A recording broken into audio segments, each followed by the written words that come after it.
There's been a lot of talk since GTA 6 was announced, with rumors flying all over. But hey, here's a rundown of confirmed stuff like vehicles, items, weapons, and features for the game. Now, the official release of the game is still a good few years away. Rockstar Games is really putting in the work to make this game top-notch. But thanks to a leak, we've got some inside info. We're talking cars, new physics, main characters like Lucia and Jason, map locations, a massive open world, tons of stuff to do in-game, and a bunch of weapons you'll get to use. We've also learned about better AI for non-player characters, some RPG elements, and cool new gameplay features. All this has got the gaming community buzzing about what GTA 6 will bring when it finally drops. Let's dive into the primary video clips making rounds on social platforms, showcasing mission gameplay, and offering insights into Rockstar Games' vision for GTA 6. Among the widely shared footage is a mission featuring Lucia, the game's playable character, and a Latina protagonist attempting to rob Hank's Waffles, a diner. During this early test phase, the non-player characters lack distinct facial features and bear a dummy-like appearance, humorously dubbed in-game as such. By the way, I'm holding a monthly giveaway for a PlayStation 5.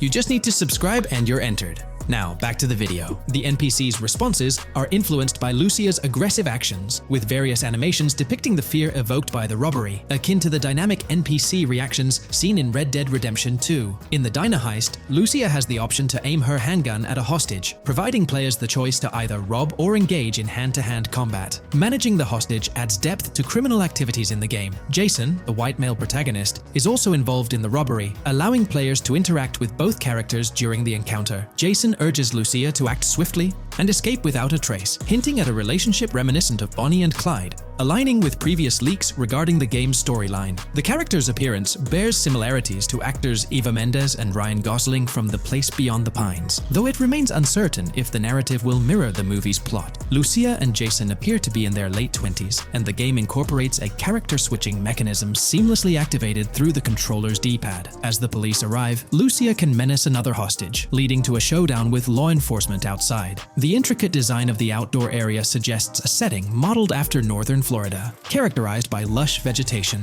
As Lucia and Jason make their getaway, they rack up 2 wanted stars but avoid a shootout, deftly maneuvering around parked cars before commandeering a police cruiser. This early mission stage is apparent with tutorial-like cues, one highlighting improvements in police AI, where law enforcement remembers vehicles linked to illegal actions. The scene wraps up with Lucia driving the police car, Jason reassuring her of their ability to shake off the cops. However, their escape comes to an abrupt halt, with an unintended collision at an outdated car wash. The early footage reveals a minimap reminiscent of Grand Theft Auto 5, with icons possibly denoting missions from unfamiliar characters labeled WM and YJ. As they ascend to the VIP second floor, Dre interacts with DJ Tip, who appears irked by drink delays. A brief spat implies Tip's unpopular status. Dre moves on, and the clip ends. It's important to note that these clips depict early development stages, subject to changes throughout the game's progress. Another intriguing leak spills details on over 500 in-game events, encounters, and Easter eggs. While we can't cover them all, here are a few highlights. Various events like fishing, Satanist houses,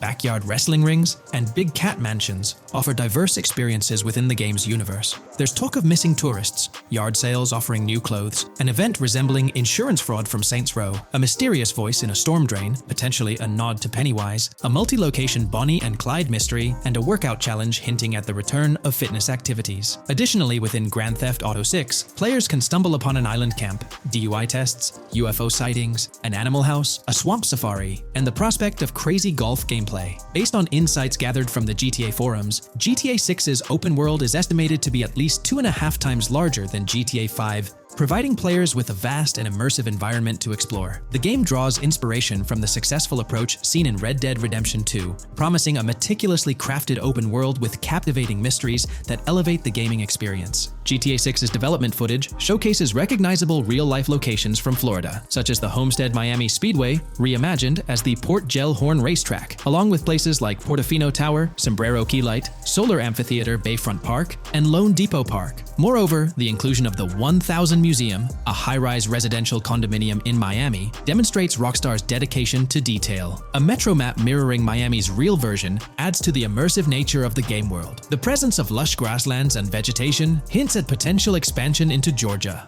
although this aspect remains speculative until officially confirmed. The Miami Beach Police Department's resemblance to the Vice City Neighborhood Police Station shows how Rockstar brings creativity into their world designs. Of course, with any early info, we're waiting for official confirmations to see how these elements fit into the final game. Until then, the mystery around Grand Theft Auto 6 will definitely keep fans excited for its release. Now, let's take a look at the primary locations featured in GTA 6. Ambrosia comprises Ambrosia Farms and the Tarmac. Bayside Copperhead, the Everglades or Grass Rivers, Fairyland, and Fairyland Forest offer distinct settings. The Keys region includes East Key, Low Key, and additional spots like a garage, gas station, and liquor store. Lake Okeechobee encompasses a motel, prison, and racetrack, while Little Haiti, North Beach, and North Miami feature establishments such as gas stations, hideouts, and liquor stores. Port Gellhorn distinguishes itself with detailed spots like an abandoned building, basketball court, beach, bingo hall, bowling alley, car wash, fishing store, fruit stand, gas station, motel, pawn shop, police station, quick shop, raceway, soccer field, and more. Red Hill showcases a forest. South Beach offers a boardwalk, gym, hotel, Ocean Drive, and park, while South Miami Sundown includes a beach and tarmac. Vice Beach encompasses Vice City suburbs and Washington Beach. Miscellaneous locations such as an abandoned hotel, observatory, Fountain of Youth, homeless community, Malibu Club, Monument of Leonida, Redneck Yacht Club, Spaceship House, Underwater Research Facility, and Dinosaur World enrich the gaming world. Recent leaks from this week strongly suggest that Alexandra Christina Echevarri might be the voice behind Lucia in Grand Theft Auto 6. Her voice in a demo reel closely matches the leaked clips of Lucia's dialogues, hinting at her likely portrayal of the character. Throughout this breakdown, we've covered loads of info about Grand Theft Auto 6, diving into different aspects of the game. It was important to cover everything we know about the game so far, and while we're eagerly waiting for it, it might still be a couple of years before we get our hands on it. Let's kick off by highlighting some cool discoveries from the leaked clips, focusing on new features and gameplay details revealed. In one scene, Jason and his pals are chilling by an in-ground pool in a modest neighborhood, cracking jokes about a parody of social media called Life Invader. Their banter brings in playful references to Jay Norris's demise, showcasing that classic Grand Theft Auto humor fans love.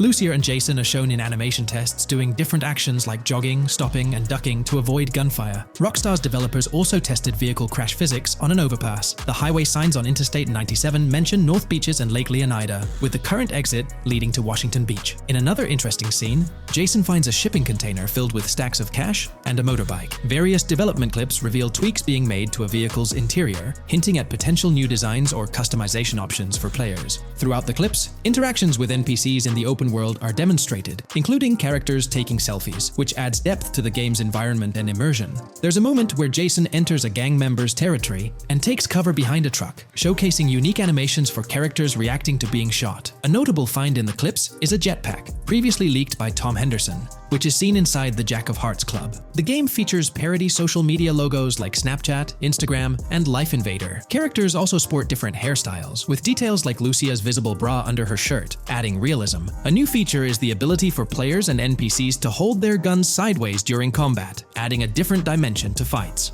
Additionally, Jason is seen twirling his rifle in the air, while another character in a parking lot shoots at him with their pistol held sideways. The leaked clips also reveal early police AI testing, with NPCs showing better cover usage in shootouts. There's a scene where Jason holds up a diner worker with an assault rifle, and while there are dialogue options similar to Red Dead Redemption 2, they seem placeholder for now. Also, Jason's new ability to go prone is a fresh addition to the series. There's a scene in a thrift or antique shop that allows for robbery, potentially serving as a spot to sell stolen items, adding depth to the gameplay. Another feature borrowed from Red Dead Redemption 2 is the ability to pick up and carry bodies, which adds complexity to gameplay. Red Dead Redemption 2's influence can be seen in several other aspects of this game too. The game brings in several RPG elements, like managing food, drinks, sweat, fatigue, and even taming animals, giving players a deeper gameplay experience. References to mountain bike ramps and city bike rentals promise enjoyable cycling activities. The leaked clips mention a bunch of weapons, from firearms like pistols, shotguns, and rifles, to unusual ones like golf clubs, baseball bats, and crowbars. Players can also use equipment such as flashlights, binoculars,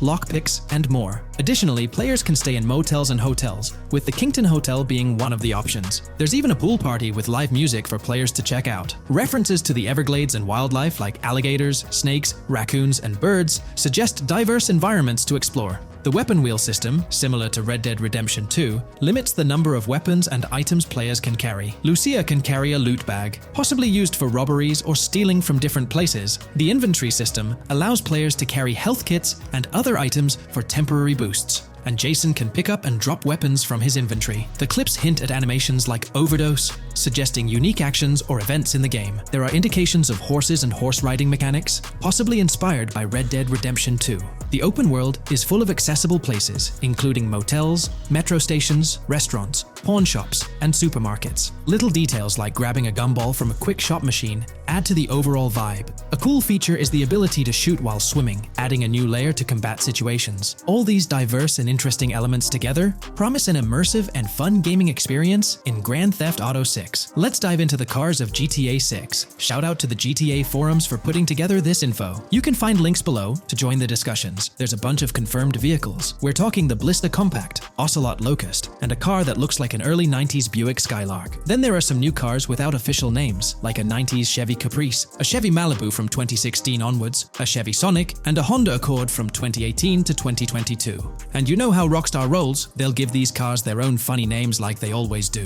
There's more on the list too. Albany Primo, Benefactor Shafter LWB, a mix of Ford Explorer and Tahoe from the 90s or 2000s, a Toyota RAV4 from 2018 onwards with a mix of Lexus NX style, and a Mercedes Grill, Pegassi Tauros, a 1980s Jeep CJA Scrambler, a 5th Gen F150, a G20 conversion van, a Brute Camper, Vapid Speedo, HV Mixer, Metro Mover, D-Class Sheriff SUV, Mobatsu Sanchez Livery, Nagasaki Street Blazer, a 1970s Ford Ranchero, a 1971 Buick Estate, an Albany Emperor, D-Class Turbo Sabre, Yoga Classic, the Contender, and Sadler. Moreover, gamers can anticipate a range of vehicles in Grand Theft Auto 6, including the Slam Van pickup, Bobcat XL, an updated Regina, Alpha, Gauntlet Classic, Moonbeam Helion, Boxville Go Postal, an unidentified Albany vehicle drawing inspiration from a 1959-60 Cadillac, a Rebel, an unknown Asian sedan, a Ferrazzi or Feroci, Baller, Novak,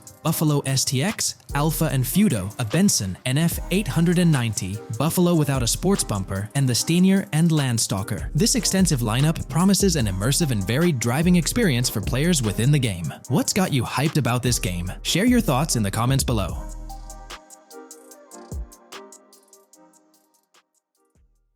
New scoop just dropped. GTA 6 gears up for the last leg of development, with Rockstar calling back its staff to the office full-time. This intel's straight from Bloomberg journalist Jason Schreier, fresh in his latest Bloomberg piece. Today, we're diving deep into what Schreier shared. Known as a trusted voice in the gaming sphere, let's unpack his insights. Let's not waste time any longer, and dive right into Jason Schreier's article. Grand Theft automaker Rockstar Games asks workers to return to office 5 days a week. Rockstar Games, a division of Take-Two Interactive Software, will ask employees to return to the office 5 days a week beginning in April, as the video game maker enters the final stages of development on its next game, the hotly anticipated Grand Theft Auto 6.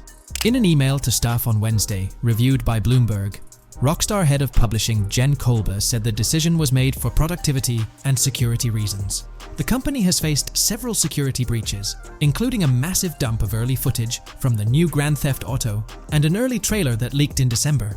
In today's video, we'll delve into the most recent iteration of the GTA 6 mapping endeavor. We'll explore the freshest alterations introduced to the map, including newly incorporated locales and adjusted road placements. Additionally, we'll examine some intriguing revelations stemming from the inaugural official trailer, such as the appearance of a swordfish. Furthermore, we aim to tackle one of the pivotal queries surrounding GTA 6, the extent of Rockstar's intention to amalgamate multiple states into the fictional entity of Leonida. We'll sift through all available clues, encompassing leaks and insights from the initial trailer, to shed light on the potential inclusion of Georgia in the game. Let's kick off by scrutinizing the latest rendition of the GTA 6 mapping endeavor. This most recent update, which debuted just a few hours ago, represents the pinnacle of this extensive fan-driven mapping project. Here's a peek at the current state of the GTA 6 map. We've got Vice City and Port Gilhorn in the mix, with tweaks made to both cities, along with some other spots on the map. Keep an eye out for changes like the prison from the opening shot and the Gator Keys. To kick things off, there's a fresh addition to Vice City known as Waning Sands. While details about this neighborhood are mostly speculative at this point, it's believed to be the setting for a pivotal scene from the trailer. You know, the one where Jason and Lucia dodge past a few police officers in their getaway vehicle. In this vicinity, you'll find the Evergreen Mall Center, prominently featured at the start of the scene. Keep an eye out for a sign on the right side of the frame, showcasing various stores set to be part of this plaza. In a recent mapping video, there was some speculation about whether this plaza would be fully accessible. While only part of the name MLE is visible at the top of the sign, it seems the mapping community is also leaning towards it being called Evergreen MLE. However, the exact location of the MLE within the plaza is still up for speculation. Notice how the buildings on the map are marked in red? Well, there are a few other speculative additions to Waning Sands. These include a gas station, Sailbolt K condos, and Cricket Club condos. Here's what we're using as a reference. You can catch a glimpse of the gas station roof along with other nearby buildings. In a previous video, we floated the idea that this could be Topgolf in Dalal, Florida. However, it seems unlikely now since the placement doesn't quite line up. But hey, let's hold off judgment until we know more. Now, let's talk about some updates in the positioning of various elements. The placement of several buildings, basements, speculative roads, metro, rail, crosstown, downtown, and Brickell has been tweaked. We're using yellow and purple lines to show the speculative metro and railway in Vice City. The metro system has seen some significant enhancements, especially in its connectivity to Vice City International Airport and the area between Crosstown and Brickell. The buildings in this vicinity have also been reorganized to more closely resemble their real-life counterparts.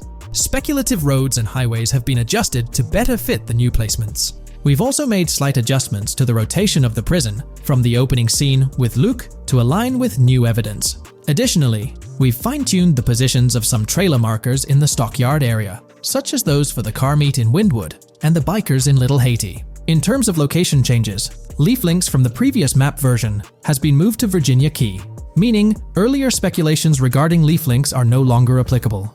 Furthermore, based on new radar map evidence, the shape of Picnic Island has been altered. Heading down south, you'll notice that Hamlet is no longer labeled as such. Instead, it's reverted to its real-life name, Homestead. This change suggests that Hamlet might be situated elsewhere in the game.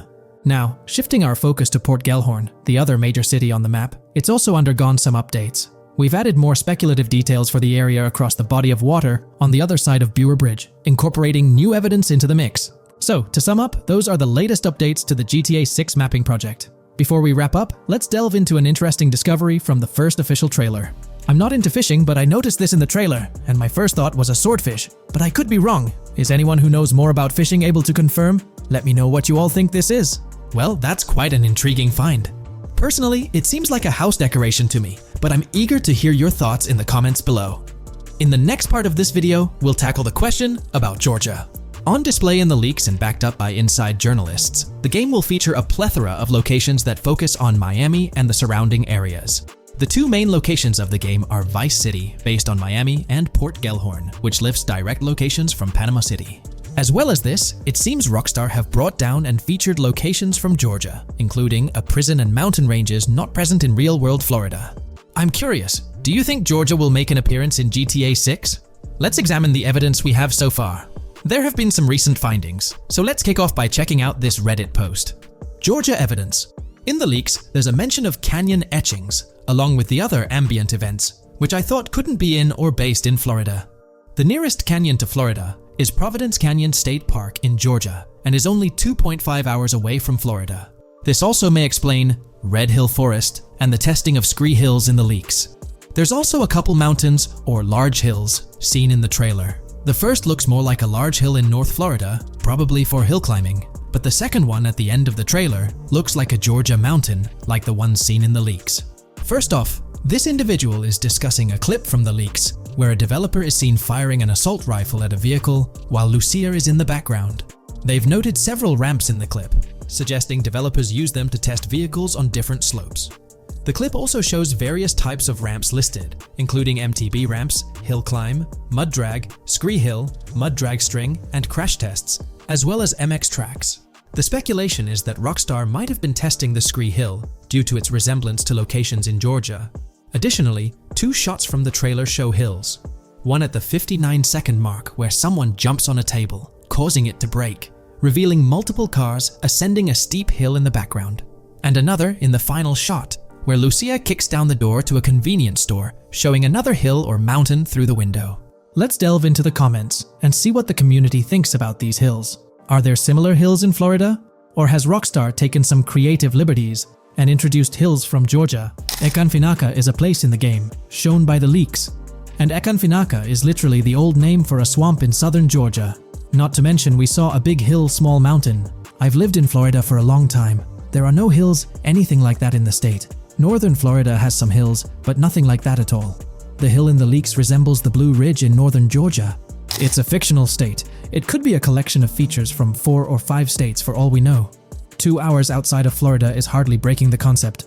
I'd imagine much of the urban landscape will be much like Florida, with the outskirts being closer to Caribbean, or as you said, Georgia. There's a separate post talking about these mountains in GTA 6. We know GTA 6 is being based in Florida, a relatively flat state, so it'd be obvious to think that the game will stay true to its setting. However, one interesting thing I found in the diner robbery footage from the leaks is that a huge mountain can be seen in the far distance, particularly around the part where Lucia starts approaching the police car from the passenger side. I'm not sure if anyone else has noticed this, but it's interesting to note, considering Florida is the flattest state in the country, LOL. Maybe we can go to other states? The area does resemble rural Georgia. Thoughts? I think it will be more similar to RDR2 than past GTAs where it's only one state.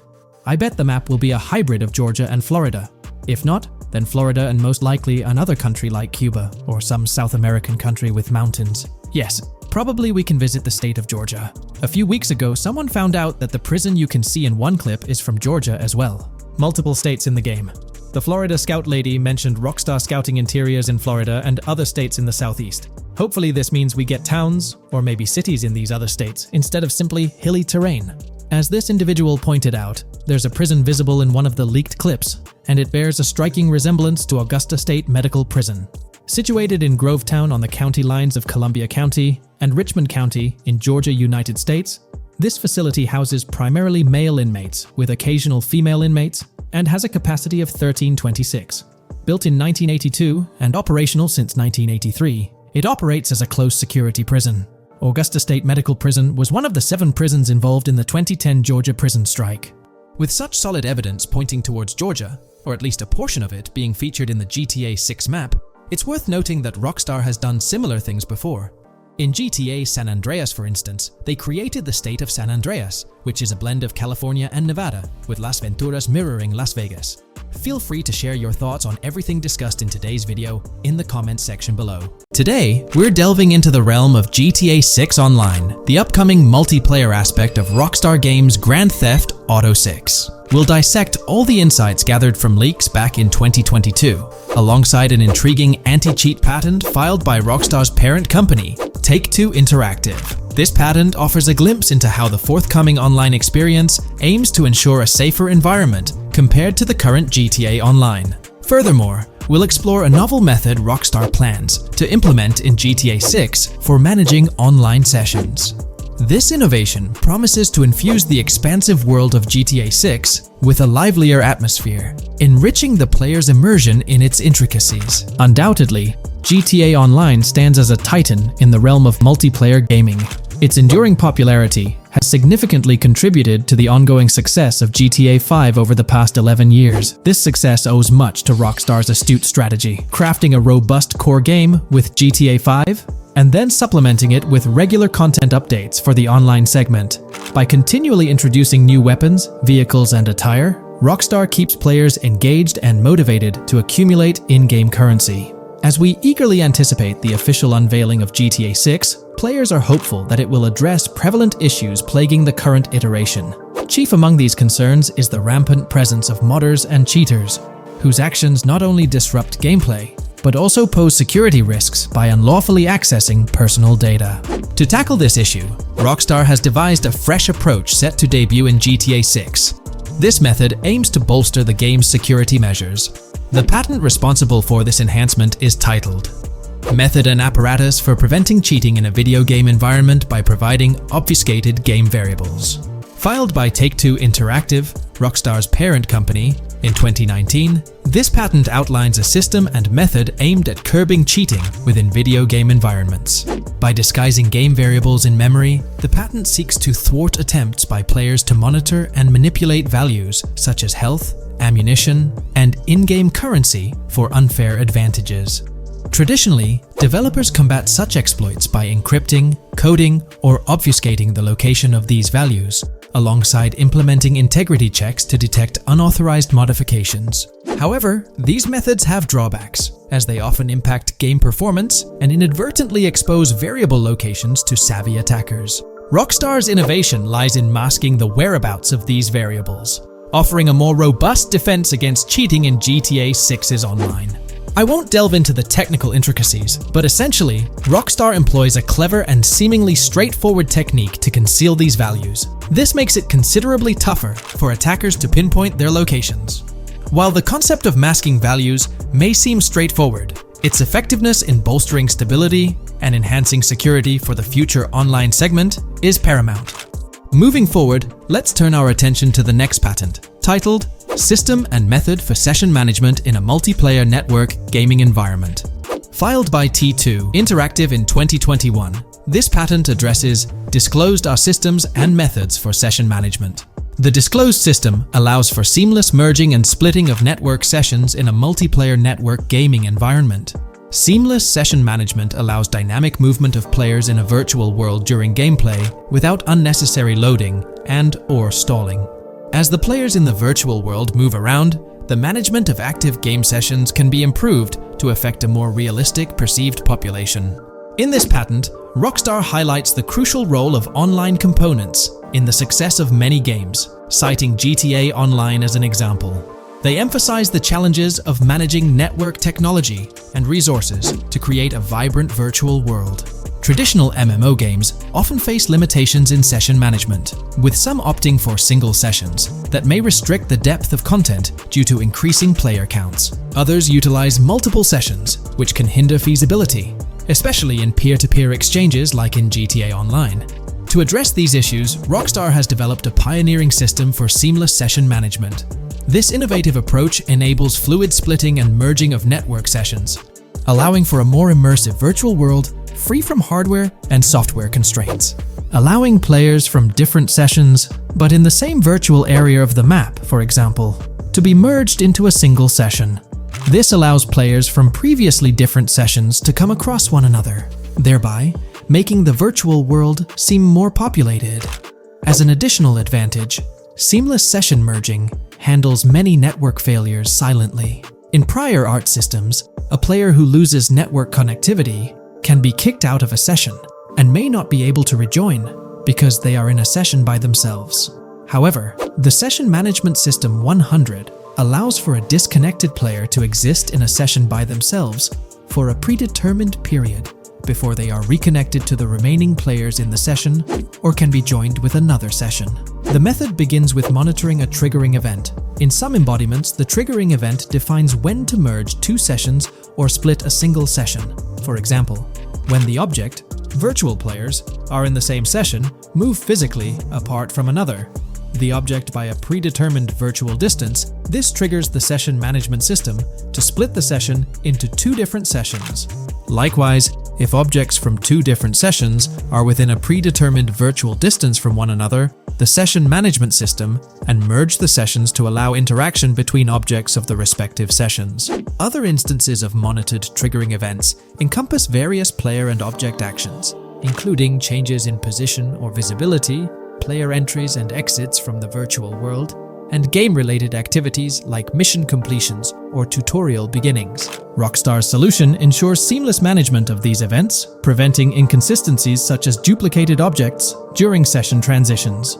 This approach accounts for factors like virtual geography, team management, networking resources, and social relationships to maintain continuity across sessions. For example, once a session is split, there can be two sessions, each with their own distinct copy of an object. Avoiding this split can avoid players that intentionally duplicate valuable objects to exploit virtual game economics. If these two sessions were to later merge, there can then be two identical objects in the same session. In this manner, the session management system advantageously avoids object duplication when two players are merged following a split. I trust that I've conveyed this information clearly. The implementation of this new system in GTA 6 promises to enhance the game's atmosphere, ensuring a more bustling world while maintaining a high level of detail throughout. Now, let's delve into what we've learned about GTA Online from the leaks of 2022. Multiplayer. In the bottom left in one of the clips, one can see there are 2 players in a 30-player lobby. This is because there are 2 slots for spectators, similar to GTA Online and Red Dead Online. There is also a reference to the script host. After that, there is a code which is either the session host or game master. Based on the information gathered, it seems probable that peer-to-peer connections and 30-player lobbies will make a comeback in GTA 6 Online. However, there's a twist in how sessions will operate, allowing for seamless transitions between them. Feel free to share your thoughts in the comments section about everything we covered in today's video regarding GTA 6 Online. In today's video, we're delving into the character creation aspect of Grand Theft Auto 6 and exploring how in-game NPCs will be generated. We'll take a look at a recent patent filed by T2 Interactive, the parent company of Rockstar Games, which sheds light on the character creation process within the world of GTA 6. The patent reveals details about a new system developed by Rockstar Games, designed to streamline character creation and leverage the capabilities of current generation consoles more effectively. As game worlds grow in size and complexity, filling them with diverse and compelling characters and environments becomes increasingly challenging. Artists are tasked with creating every individual in-game object, from characters to buildings and interiors. As these worlds expand, the computational and design efforts required also increase. However, Rockstar Games has once again demonstrated innovation by developing a system that optimizes the rendering of 3D objects, ensuring efficiency without compromising on detail. This system addresses the challenges posed by the ever-expanding scope of game worlds. The patent we're examining in this video is titled System and Method for Game Object and Environment Generation. This video takes a deep dive into the generation of building interiors and characters within the expansive world being crafted by Rockstar Games. The patent starts off by providing an overview of how objects function within 3D spaces, as explained by Rockstar. Objects used in 3D graphics, often called assets, are a combination of geometry data, for example, the 3D model, and data for textures associated with the geometry data. An asset may be formed of one object, or it may be a composite object made from a combination of objects. The objects that form a composite object may in different contexts be used as independent assets unrelated to the composite object, or they may always be used as a subset of a larger object. They've provided an intro to how 3D objects function in games, aiming to help us grasp the workings of their latest invention. Persons of skill in the art will recognize that many different sorts of assets, such as vehicles, can be made from collections of subcomponents. For example, one aspect of the game might require a room, say a dining room. That entire dining room could be considered one game asset, but it will likely be created from several other assets, such as a table, chairs, dishes, glasses, wallpaper, flooring, etc. The glasses and chairs are independent of the larger dining room asset. As another example, a virtual person in the game, such a background character in a scene, would also be an asset. A person asset might be made up of a number of interchangeable objects such as legs, a torso, arms, a head, etc. Because the person is made up of interchangeable objects, a variety of different persona sets can be made by mixing and matching different constituent parts. But a body part like a torso might always be used as a subpart of a larger body object. Prior art systems generally include libraries of game assets. The systems and methods of the present disclosure add a metadata layer to these game asset systems and provide modified development and game architectures to take advantage of the new metadata layer. This metadata layer includes tags that are added to the object in order to provide useful descriptors. In a preferred embodiment, these descriptors are completely free-form and without context. This allows developers to specify information about objects as needed without having to be locked into a rich pre-configured schema. Rockstar's new system introduces an additional metadata layer and utilizes tags for enhanced functionality. In the next section, they provide examples illustrating how this tagging system will operate. For instance, characters and virtual beings within the game world will be assigned tags like skinny, chubby, average, attractive, ugly, young, old, and so on. They explain that this tagging system won't just apply to the 3D models or textures alone, but to the entire object package, which includes the model and its associated textures. Essentially, every aspect of a particular character will be tagged. For example, skin textures for elderly characters will be tagged as old, while arms and torsos for heavier characters will be tagged as chubby. They also list other tag examples provided by Rockstar, such as sporty, hipster, emo, preppy, nerdy, luxury, basic, new, worn out, business, and formal. Moreover, each component can have its own tag, and there can even be collections of assets with tags. Furthermore, they explain that all these assets can be stored on servers for easy developer access via an application programming interface (API). Additionally, these assets can be stored in various formats like XML, limited text, binary encoding, relational databases, and others, depending on the developer's proficiency. The systems and methods of the present disclosure further advantageously use the metadata via a rule set layer that uses the metadata to increase the speed and efficiency of game rendering, world or scene creation, game script execution, and rendering fidelity. In particular, the rule set allows designers to add context to the tags and to control their use by setting rules for the asset usage and the asset's interaction with the game and other objects. These rules are unrestricted and can be used to provide a wide variety of different capabilities and restrictions for objects. Let's take a look at how these tags will be put into action. For instance, if a jacket object is created, a tag like additional top garment can be assigned to it. Then, during gameplay, certain rules might search for this specific tag to identify objects like jackets. Furthermore, in a cold setting, the character's health stat may decrease at a slower rate because the character stays warm with the additional top garment. Moreover, the additional top garment tag could enhance rendering efficiency. For instance, if a character wears a shirt underneath a jacket, the shirt occupies memory space. Since the shirt is mostly covered by the jacket, Rockstar plans to replace the full shirt with a smaller texture, only containing the visible parts under the jacket, thus conserving memory. The combination of tags and the rule set can also be used advantageously for procedural generation of game objects and environments. For example, a game scene could be created in a game script by calling assets based on tags, rather than calling the assets explicitly. For example, if the game scene called for virtual characters in a movie theater, the game designer could simply specify a need for predetermined X number of characters with casual dress. If the designer wanted a sci-fi movie playing at the theater, it might also call for a higher percentage than normal of characters tagged nerdy. The metadata rule set interface would interpret these general instructions at game runtime to randomly generate virtual characters fulfilling those needs. Additionally, this system offers increased efficiency. For instance, the entire character object doesn't need to be packaged before streaming to the GPU for processing. Instead, they can be generated directly on the GPU using existing model and texture assets. Of course, Rockstar aims to utilize as many preloaded GPU textures as possible, while maintaining a realistic variety in the scene.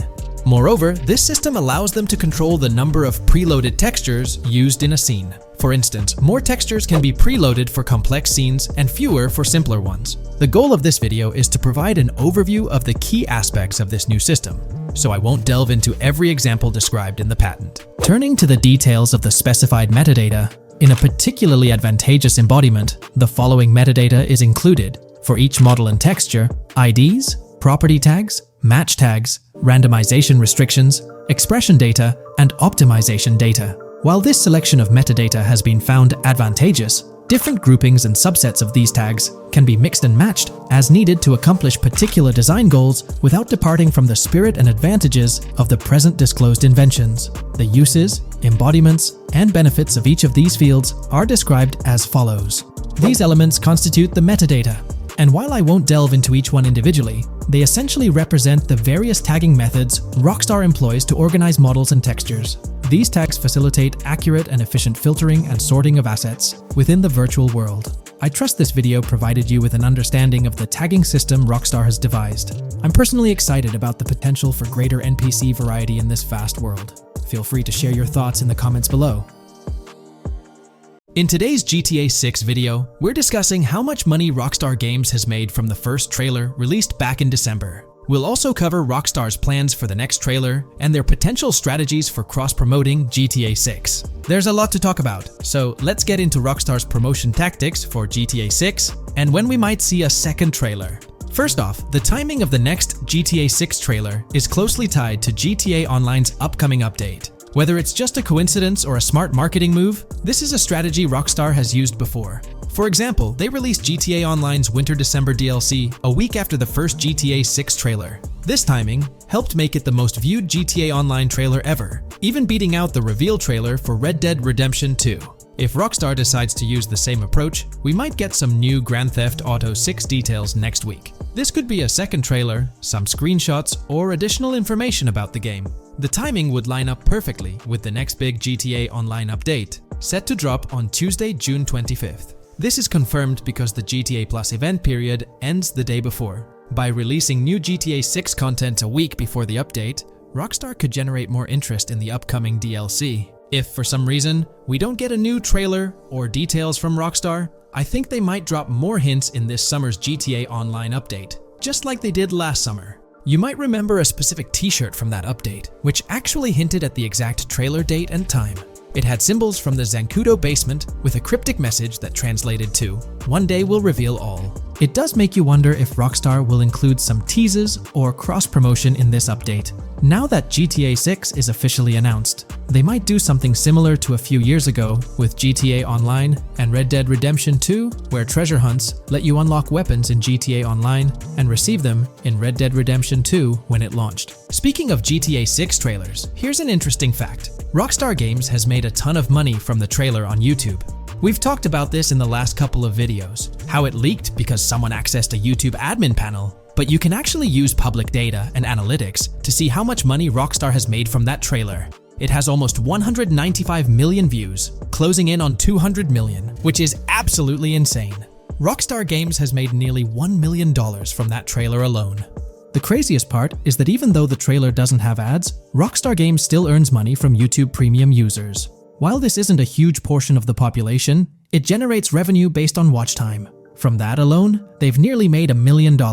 Imagine if they had actual ads on the video, they'd be making even more. But $1 million just from premium users watching it is still pretty wild.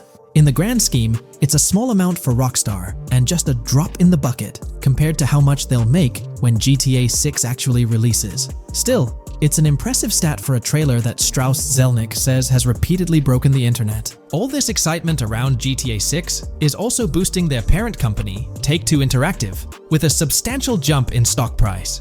According to Investing.com, an article published a few days ago states, "The hotly anticipated release of the latest installment of Take-Two Interactive's mega-popular Grand Theft Auto franchise should fuel a substantial uptick in bookings and profitability at the video game maker," according to a JP Morgan analyst's note to clients. The analyst added that the gaming sector is increasingly focused on maximizing the success of proven titles, saying, "Consumer engagement and publisher resources have consolidated around the largest gaming franchises."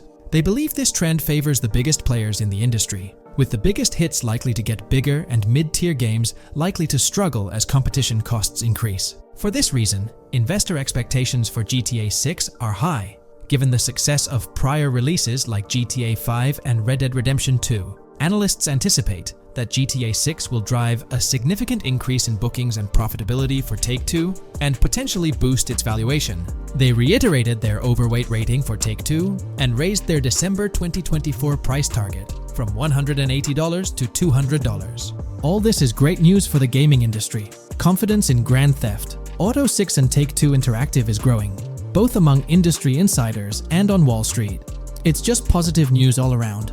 On another note, I initially thought GTA 6 would dominate the scene in 2025, causing other developers and publishers to steer clear, but that's not the case. Recently, at the Xbox Games Showcase, several amazing titles were announced, some set for 2024 like Call of Duty Black Ops 6 and Assassin's Creed Shadows. Interestingly, many other titles are now slated for 2025, meaning they'll be directly competing with GTA 6. Let's go over some of those anticipated titles. We've got some major hits like Doom, The Dark Ages, Death Stranding 2, Monster Hunter Wilds, Little Nightmares 3, Fable, Judas, the new Switch 2, and its launch games Expedition 33, Ghost of Tsushima 2, Civilization 7, Atom Falls, Spider-Man, Venom, and many more. And we haven't even seen Nintendo's lineup yet, which we'll find out at Nintendo Direct. There could also be surprise contenders like another Naughty Dog game.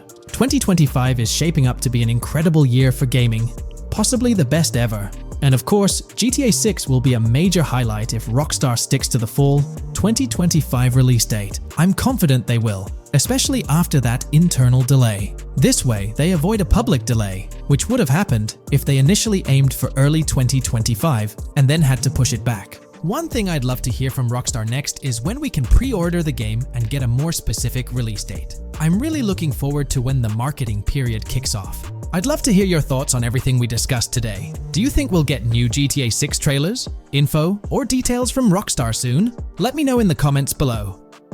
In today's video, we're about to explore the intricacies of the Vice City mapping project, unraveling the mysteries of the latest map iteration. Join us as we meticulously analyze the details and draw insightful comparisons between the expansive GTA 6 map and its predecessors within the series. Our adventure doesn't stop there. We'll be immersing ourselves in the leaked information from 2022, unveiling a treasure trove of open-world activities. Brace yourselves for a comprehensive list featuring every nook and cranny on the GTA 6 map, showcasing not only new additions, but also the anticipated return of beloved locations from the iconic GTA Vice City, as hinted in the leaks. Let's kick off this exploration by delving into the heart of the GTA 6 mapping project. For those familiar with it, this official endeavor aims to provide a scale-accurate representation of what players can expect in the actual game. The map sprawls across two major cities, Vice City and Fort Gorn, and every detail is meticulously curated from leaks and the official trailer. Now, for those wondering about the seemingly expansive green spaces on the map, it's important to acknowledge the limitations of our knowledge. The apparent emptiness serves as a stark reminder of the scarcity of information currently available. The top portion of the map,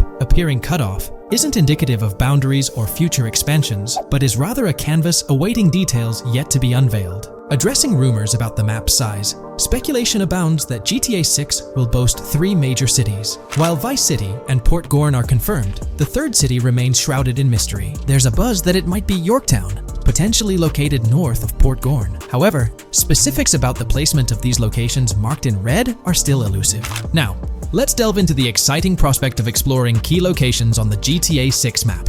These names, extracted from the official trailer and leaks, offer a tantalizing glimpse into the rich and diverse world awaiting players. Get ready to traverse the landscapes of Yorktown Red Hill Fairyland Forest, near Berryland, a whimsical Disneyland parody, Ambrosia Lake, Leonida, Lore North, Beaches Belleville, Ica, Vice City, Hamlet, Grass Rivers, and the enigmatic Gator Keys. As our journey unfolds, stay tuned for more updates, insights, and speculations surrounding the continually expanding universe of GTA 6. The road ahead promises thrilling surprises, and we're here to navigate it together. Now, let's delve deeper into the intriguing details surrounding Port Gellhorn. The bustling streets and structures around Hank's Waffles Diner, a focal point for a heist according to the leaks, spark anticipation for dynamic in-game events. The meticulous rendering of these locales not only captures the essence of the city, but also invites players to immerse themselves in the narrative-driven experiences that Rockstar Games is known for. Examining the speculative changes in Port Gellhorn, the notable relocation of the Port Gellhorn airfield suggests a strategic reimagining of the city's layout. This shift, coupled with the adjustment of the Port Gellhorn Raceway, hints at a carefully planned urban evolution, potentially altering the dynamics of the airport's placement within the city. The industrial sector of Port Gellhorn provides a gritty backdrop, with the iconic United State Prison maintaining its imposing presence. The inclusion of the pawn shop, prominently featured in the trailer, underscores the developer's commitment to integrating real-world elements seamlessly into the game environment. Venturing southward, areas like Second Fina and Belleville remain enigmatic, their constant relocation adding an element of unpredictability to their final positioning on the map. Ambrosia La Pearl, steeped in mystery, teases players with its undisclosed location, heightening the sense of intrigue surrounding these diverse neighborhoods. Our exploration now takes us into the heart of Vice City, where a substantial chunk of the urban landscape unfolds before us. While speculation abounds regarding the placement of red buildings and names, the gray structures, sourced from both the trailer and leaks, serve as tangible landmarks, anchoring our understanding of the evolving cityscape. Vice Beach emerges as a vibrant district, adorned with numerous hotels that were meticulously analyzed in previous videos, providing a tangible link between the virtual world and its real-life counterparts. Washington Beach, with its diverse skyline, beckons players with promises of new adventures, enhanced by the improved streets of Stockyard, Little Haiti, Rock Ridge, and Crosstown, as showcased in the trailer footage. Descending further into the enchanting realm of Grass Rivers, we come across the enigmatic district of Hamlet, speculated to mirror the charm of Homestead. Yet, the persistent red designation leaves us tantalizingly in the dark about its precise location. This region reveals fascinating landmarks, including a power plant nestled at Turkey Point and a sewage treatment plant, painting a vivid picture of the industrial landscape. as gleaned from leaked footage. The presence of Grass Rivers itself, along with the mysterious Gator Keys and the alluring sundown, adds an extra layer of intrigue to this particular segment of the expansive GTA 6 map. A moment of appreciation is certainly due to the dedicated individuals steering the mapping project, whose commendable efforts grant fans an evolving and detailed peek into the GTA 6 world. Their commitment to accuracy and meticulous attention to detail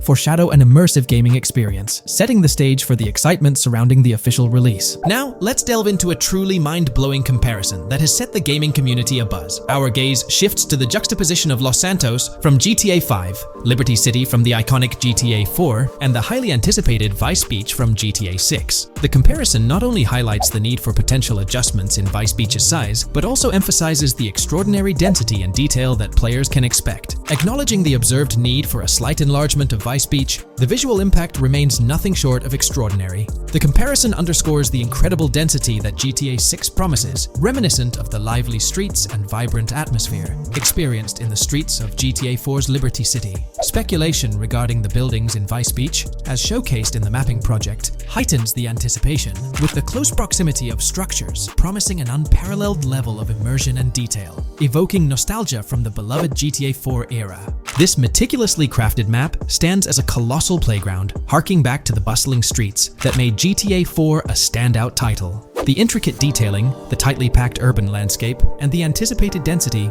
all point towards an experience that pays homage to the franchise's esteemed roots, while pushing boundaries in the expansive open-world genre. The enormity of GTA 6, both in size and detail, heralds a new era in gaming. The astonishing comparison, showcasing the potential density and intricacy of Vice City, is nothing short of a revelation. A special acknowledgement goes out to the mapping community for their outstanding work in envisioning an entire Vice City characterized by a multitude of buildings. The level of density and detail promised is unprecedented and is set to redefine the benchmarks of open-world gaming. The concept of an expansive map allegedly featuring 3 cities elevates the excitement, presenting players with a gaming landscape of unparalleled proportions. Now, delving into the realm of open-world activities revealed in the 2022 leaks, the thrill intensifies. With 4 confirmed activities and the potential inclusion of DICE, GTA 6 promises a diverse range of immersive experiences. Golf, fishing, and races are confirmed elements that contribute to the dynamic and engaging environment that Rockstar Games is crafting. A particularly intriguing moment unfolds in the trailer, as Jason, visibly nervous, speeds away from a robbery scene, with Luke clutching the ill-gotten cash. In the distance, the iconic Topgolf in Doro makes a cameo, a real-world entertainment destination located in Doro, Florida. The climate-controlled hitting bays, HD TVs, and sports bar elements create an enticing backdrop for players to explore. This real-world integration adds a layer of authenticity, bridging the gap between the virtual and real worlds. Fishing, poised to be a serene yet potentially rewarding pastime, is expected to be available from various locations in the vast ocean. Races, an integral and adrenaline-pumping element of the GTA series, are set to deliver high-octane excitement that fans have come to expect from the franchise. Furthermore, a detailed list from the GTA 6 document unravels every location visible in the leaks on the GTA 6 map. This includes not only new and thrilling destinations, but also the return of iconic locations from the beloved GTA Vice City. The inclusion of familiar locales adds a nostalgic touch, creating a seamless connection between the past and the present within the expansive world of GTA 6. Now let's embark on a comprehensive exploration of some of the familiar locales, making a triumphant return in GTA 6. As unveiled by the mapping project. These recognizable names from the GTA Vice City era evoke a sense of nostalgia, rekindling memories of past gaming experiences. Leaf Links, Malibu Club, Washington Beach, Ocean Drive, Ocean View, and Little Haiti are just a few examples of the beloved spots that players will once again encounter in the immersive world of GTA 6. It's a poignant journey back in time as we rediscover these iconic locations, now reimagined and seamlessly integrated into the highly anticipated GTA 6 map. Venturing further into the extensive list of locations, our focus remains on the map, unveiling an array of intriguing places that contribute to the game's richness. Among these, the Jack of Seas nightclub takes center stage, having made appearances in both the official trailer and the leaks from 2022. While a detailed reading of every location is beyond the scope, feel free to pause the video and explore these fascinating spots at your own pace. From quaint small stores to the distinctive stone sculpture gracing Vice Beach, each location adds layers of detail and authenticity to the sprawling game world, some of which have been exclusively revealed through leaks. Shifting our gaze to Port Gilhorn. A diverse array of captivating places awaits discovery. The car wash, soccer field, a bustling basketball court, the Ambrosia Farm, and the intriguing King Neptune statue are just a glimpse into the eclectic offerings in this part of the map. Sailing through the Keys, exploring underwater ruins, investigating an underwater research facility, and contemplating the mysteries of the Bermuda Triangle add an extra layer of fascination to the GTA 6 experience. With the unveiling of the mapping project, the sheer depth and meticulous attention to detail that Rockstar is investing in the GTA 6 map become even more awe-inspiring. The possibilities for Easter eggs and hidden secrets in this expansive and densely packed landscape seem limitless. As we peel back the layers, the anticipation and excitement for the intricate world Rockstar is crafting only intensify. In today's video, I'll be discussing the recent developments in the GTA 6 mapping project. We'll delve into the latest additions, including new locations featured in Trailer 1, adjustments to existing locations, refinements in certain areas, and exciting discoveries from the latest trailer, such as the yacht interior, surfboards, Princess Robot bubblegum, and more. Let's start by examining the mapping project itself. It's been some time since our last update on this front, and there have been notable changes to the map since then. This iteration represents the most recent version of the GTA 6 mapping project, spearheaded by Dupees Zero R. Below, you'll find a roster of individuals who have contributed to this endeavor, and it's worth noting that this list has been recently updated. This project stands as the largest and most comprehensive effort within the fan community, with the goal of predicting the map of GTA 6 as accurately as possible prior to its official unveiling. DuPZ0R mentioned that there's still an extensive list of elements to incorporate and modify, but for now, this update suffices. Anticipate further alterations to the map in subsequent updates. This iteration represents the latest version of the GTA 6 mapping project. Notable adjustments have been made to the legend and the manner in which various elements are annotated on the map. All markers now include viewing cones to indicate their general viewing direction. However, it's important to note that the angle of these cones is merely symbolic. Additionally, speculative location markers have been updated with red outlines to differentiate them from non-location markers. Furthermore, coordinate markers now display their corresponding clip names for easier identification. Changes have also been made to the naming conventions in the key section. For instance, you'll notice that the markers now include the names of the clips they are derived from. Let's delve into the alterations specific to Vice City. The angles of Rock Ridge and Stockyard have been tweaked to align with calculations/evidence and to better match the coordinates. By observing the outlines, you can see that both the Rock Ridge and Stockyard areas have been subtly adjusted, ensuring a more cohesive layout. There's a noticeable improvement in alignment. A notable update to the map is this section here.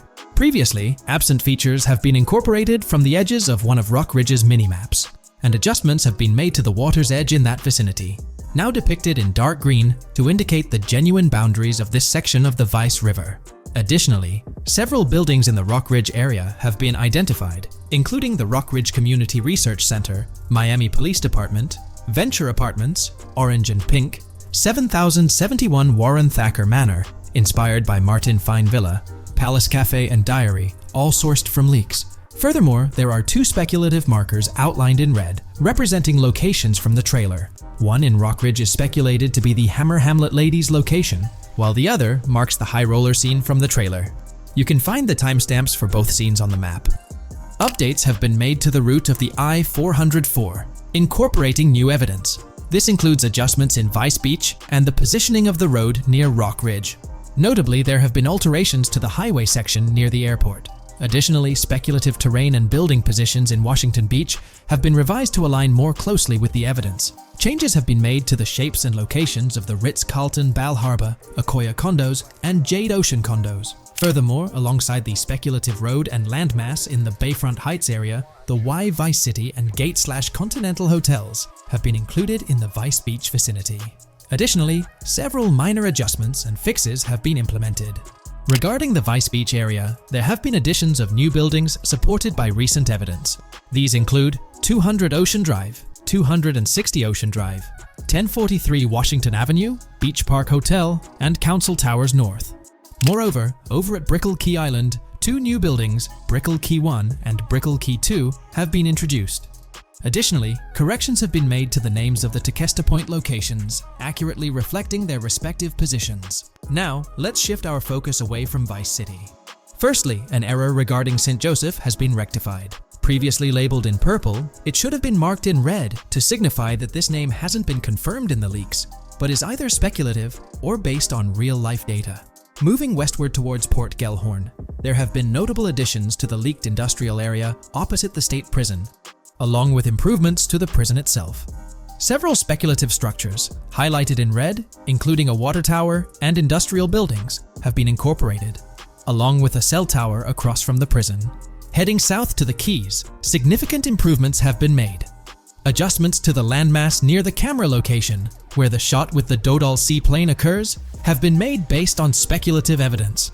An airbase/runway has been added, along with guard booth and barriers visible in the trailer.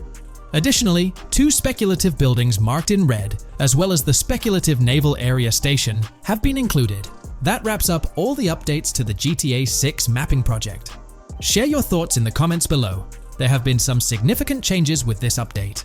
But now, let's shift our attention to the discoveries made in the trailer. I also wanted to touch on these findings in this video. This marks the initial Reddit post. In the GTA 6 trailer, you can see through the yacht windows and see the interior even though it's very far away. However, in GTA 5, you can't at all see the interior even from close-up. We will probably get inside the yacht and maybe even houses, or at least see inside it. In the shot of the Venetian island, it's evident that there will be a high density of yachts. It seems that the boats will be easily accessible, and based on the leaked shot featuring Jason on a boat from 2022, it's probable that players will have the freedom to enter, drive, and explore yachts like the catamaran seen in the opening scene of the trailer. Now, on to the next discovery, surfboards. Know a lot of people been talking about surfing, and while there's still nothing indicating it being an interactive minigame, surfboards are in-game and seen in the trailer. Surfboards were in 5, but only on the tops of certain cars, and a few static ones at the beach. What do you all think? Will surfboards act as decorations like they were in 5, or will it be a fully fledged minigame? Personally, I'm not fully convinced yet, but if NPCs do have actual schedules/lives, I can't see things like surfboards just being static, especially at the beach. My guess is we'll see NPCs bring their own items to and from the beach, including surfboards, but the interactiveness is still in question. From the leaks, there hasn't been any information indicating that surfing will be an interactive activity in the game. Nonetheless, there have been numerous articles discussing this possibility, like the one mentioned here. Major GTA 6 leak allegedly hints at surfing to debut in series. The upcoming GTA 6, officially untitled, leaks are becoming more frequent and interesting, with a recent one revealing that the upcoming title will include new water sports, such as surfing.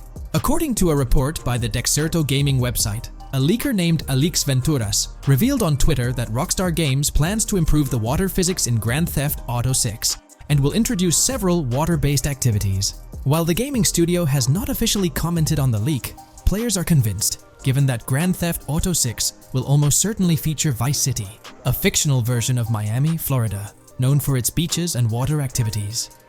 However, it's important to note that these rumors haven't been confirmed by either the official leaks or the trailer. It remains to be seen whether these surfboards will merely serve as decorations. Now, on to the next and final discovery I'd like to highlight in this video, which might just be your favorite. Princess Robot Bubblegum is confirmed to be in GTA 6. Just like the Righteous Slaughter game series, Princess Robot Bubblegum is seen on a shirt, and will most likely return with more episodes. The series originally appeared in The Ballad of Gay Tony, and again with more episodes in GTA 5, making this the 3rd appearance. There's been quite a buzz about Jason, one of the main leads in the highly anticipated Grand Theft Auto 6. People are spinning theories left, right, and center, suggesting he might be an undercover cop, an agent, an ex-cop, or even someone with a military background. It's been the talk of the town ever since the first official trailer dropped. Now, I've got to warn you, what we're about to discuss might just spoil a bit of the GTA 6 storyline for you. But hey, if you've been keeping tabs on the GTA 6 grapevine, chances are you've already heard murmurs about these theories. Now, I gotta stress, folks, that as exciting as these speculations are, they're just that, speculations. Nothing's set in stone. But here's the deal. There are some interesting things in Jason's outfit from certain glimpses in the trailers and Rockstar's promotional stuff that sort of fuel these speculations. They're like breadcrumbs teasing us about Jason's potential undercover identity. So today, I'm here to unravel these clues and take you through the evidence we've got so far. We'll start with the very first trailer of Grand Theft Auto 6. You know, the one that set the internet on fire? we'll dissect it bit by bit and get into the nitty-gritty of this theory that's got the GTA 6 community all hyped up. And it's not just about the trailers, folks. Oh no, there's a whole treasure trove of articles out there discussing findings made by fans, diving into details, and connecting dots. We're gonna sift through all that too. And hey, while we're at it, let's not forget about the actors. There's been some chatter about who might be stepping into the shoes of Jason in this game, so we'll toss that into the mix as well. There's plenty to unravel, and we're here to explore every nook and cranny of this speculation, piece by piece. So grab your favorite snack, get comfy, because we're about to embark on a journey through the GTA 6 speculations, theories, and rumors about Jason. Let's start off by jumping into this interesting Reddit post. I've seen some speculation that Jason is an undercover cop makes sense since we see first-person gameplay of a police raid. I'm guessing he falls in love with Lucia, and his storm between his duty and his love could be not true, but it seems like it would be a good twist in something Rockstar would do.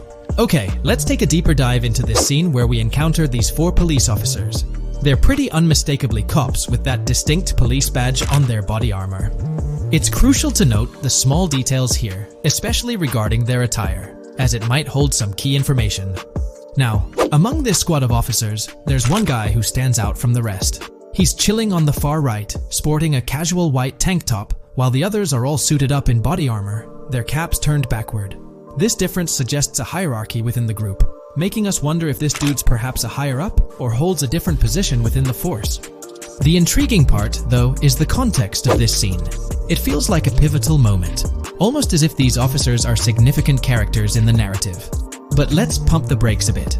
It's all speculation at this point. We can't be certain of their importance or their roles in the storyline just yet. Now, let's loop this back to Jason, the main focus of our attention. There's a striking connection here. The cop on the far right and the one in the middle, both sporting these distinct olive green cargo pants. These pants seem to be a part of their uniform, something that catches the eye. But here's the twist. The same style of cargo pants is seen on Jason in the official Grand Theft Auto 6 artwork released by Rockstar. Coincidence? Maybe, but it feels like too much of a match to ignore. What's up with these pants? Is it a fashion trend among the police force in the GTA 6 universe? Or could it be hinting at a deeper connection between these officers and our protagonist Jason? The plot thickens, and we're left to ponder the significance of these subtle visual cues. Is there a backstory linking these officers to Jason? Or is it merely a design choice by the creators to establish a visual pattern? We're left with questions, my friends. Questions that make us itch to uncover more about this intriguing storyline. So, buckle up as we continue this investigation, piecing together clues and theories, aiming to decipher the enigmatic links between these officers and our mysterious main character, Jason. There's a whole world of possibilities waiting to be explored within the realm of Grand Theft Auto 6. Let's dive into this article by Exputer that further supports this rumor. GTA 6 fans have been busy digging into the lore of both protagonists since the trailer dropped. It appears that users may already have found notable details about Jason. A slew of forums and posts have popped up with speculations with evidence that complies with prior findings. A post by the Redditor, Jack_Torrance80, on the GTA 6 subreddit solidifies the past rumors that clarified that Jason would start the game as a cop. The pants worn by the protagonist in the GTA 6 poster are a part of the official uniform of Miami-Dade Police. The green cargo pants are the same color used by the Miami-Dade Police SWAT team. Additionally, the inclusion of body cam footage in the trailer may also imply his past background as a cop. It is speculated that he was dismissed from the service during the events of the game, having to continue his life as a petty thief. In the side-by-side comparison, you'll notice something intriguing. Those pants on the right in the image are an exact match to the ones worn by those police officers in the trailer clip. The detailing with those black bands and the gun holsters, it's all there. But here's where it gets interesting. Jason, in the official artwork, doesn't seem to have any of those gun holsters. It's as if he decided to part ways with that gear when he left the police force, holding onto only those distinctive pants. Now, about that white tank top he's sporting in the artwork, it bears a striking resemblance to the one worn by the cop, positioned on the far right in that clip. It's these little connections that make you wonder if there's more to it than meets the eye. Could it be a deliberate choice by the creators to hint at Jason's past, subtly linking him to the law enforcement world? Or is it just a coincidence? In the comments of the Reddit post, a user says, "He is probably a dismissed cop or soldier, got too desperate and started to do petty crimes. Lucia brings him the local connections and scores, and he uses his former police training skills in weaponry and vehicles, a dismissed corrupt cop or soldier, a freshly out of jail ex-prisoner. Victor Vance and Tommy Vercetti. And there could be more parallels between these two pairs of characters if you think about it. Vic was being betrayed again and again in his storyline. When he finally decided to quit, his brother pushed him to enter another deal with Tommy, which eventually killed him. Tommy, on the other hand, is a more cunning and ambitious person. He promised Rosenberg to leave him a piece of his Vice City empire, but later abandoned him and left him exiled in Las Venturas. These observations really bring up some compelling comparisons, especially when looking at Tommy Vercetti and Victor Vance from previous GTA installments. There's a chance we might see echoes of similar themes or storylines reflected in GTA 6, which lines up nicely with what Rockstar teased in the trailer. Let's zero in on Jason's haircut. It's clean cut and short, a style often associated with law enforcement or military personnel. That detail might not be just a coincidence. It could be a deliberate choice by the creators to hint at Jason's past as an ex-cop or someone with a military background. It adds an extra layer of depth to his character, don't you think? I'm genuinely interested in hearing your take on this theory. There is a lot of evidence supporting this theory, and it might be a major deal as we might be working with the police possibly in GTA 6. That would be a completely new gameplay element in the GTA series, so we have a lot to look forward to. Tell me, what are your thoughts and opinions about Jason's potential background, whether he's linked to law enforcement or not, as it could shed more light on this intriguing speculation. So, please share your thoughts in the comments section below, and let's keep this discussion rolling. Today's video dives into the NPC AI patent, focusing on virtual navigation in Grand Theft Auto 6. This patent sheds light on the intricacies of in-game traffic, promising a heightened level of realism compared to previous iterations. We'll explore the notable enhancements Rockstar has implemented, creating a more sophisticated system that elevates the gaming experience. By examining various sources, we aim to provide a comprehensive overview of this navigation system, offering insights into what Rockstar has in store for NPC navigation in GTA 6. Let's delve into the details of this intriguing patent. System and method for virtual navigation in a gaming environment. Let's break down this patent for a moment. Essentially, it gives us insight into how non-playable characters operate within the game environment. They explain that NPCs' actions are controlled through artificial intelligence, allowing for real-time decision-making based on preset algorithms. In many systems, this is achieved through nodes and links, where each node contains important data that influences NPC movement. For example, in a game involving vehicles, this data could include factors like vehicle speed, lane width, road type, and number of lanes. Now, these nodes are essentially waypoints that NPCs follow to navigate from one point to another. In simpler sections of the road, these nodes might be connected linearly, guiding NPCs straightforwardly. But in more complex areas, like junctions, the nodes become more intricate. Take a basic intersection, for instance. A vehicle approaching it would have several exit options, leading to a branching network of nodes. In older systems, like the one used in GTA 5, NPCs might make decisions at these junctions based on simple rules, sometimes leading to behaviors that seem a bit random. However, this conventional method has its limitations, especially when it comes to handling various factors like weather conditions, changing lanes, parking cars, or anticipating road exits. In these situations, the old system could falter, as NPCs might not adapt well to the dynamic environment. One downside of the node-based system is its limited capacity to replicate real-life factors that humans naturally consider. Another drawback is its constraint in automating NPCs effectively. Due to memory and processing limitations, only a set number of NPC-controlled cars can be spawned in the game. Naturally, players crave a more immersive experience with a greater number of NPC-controlled cars on the road.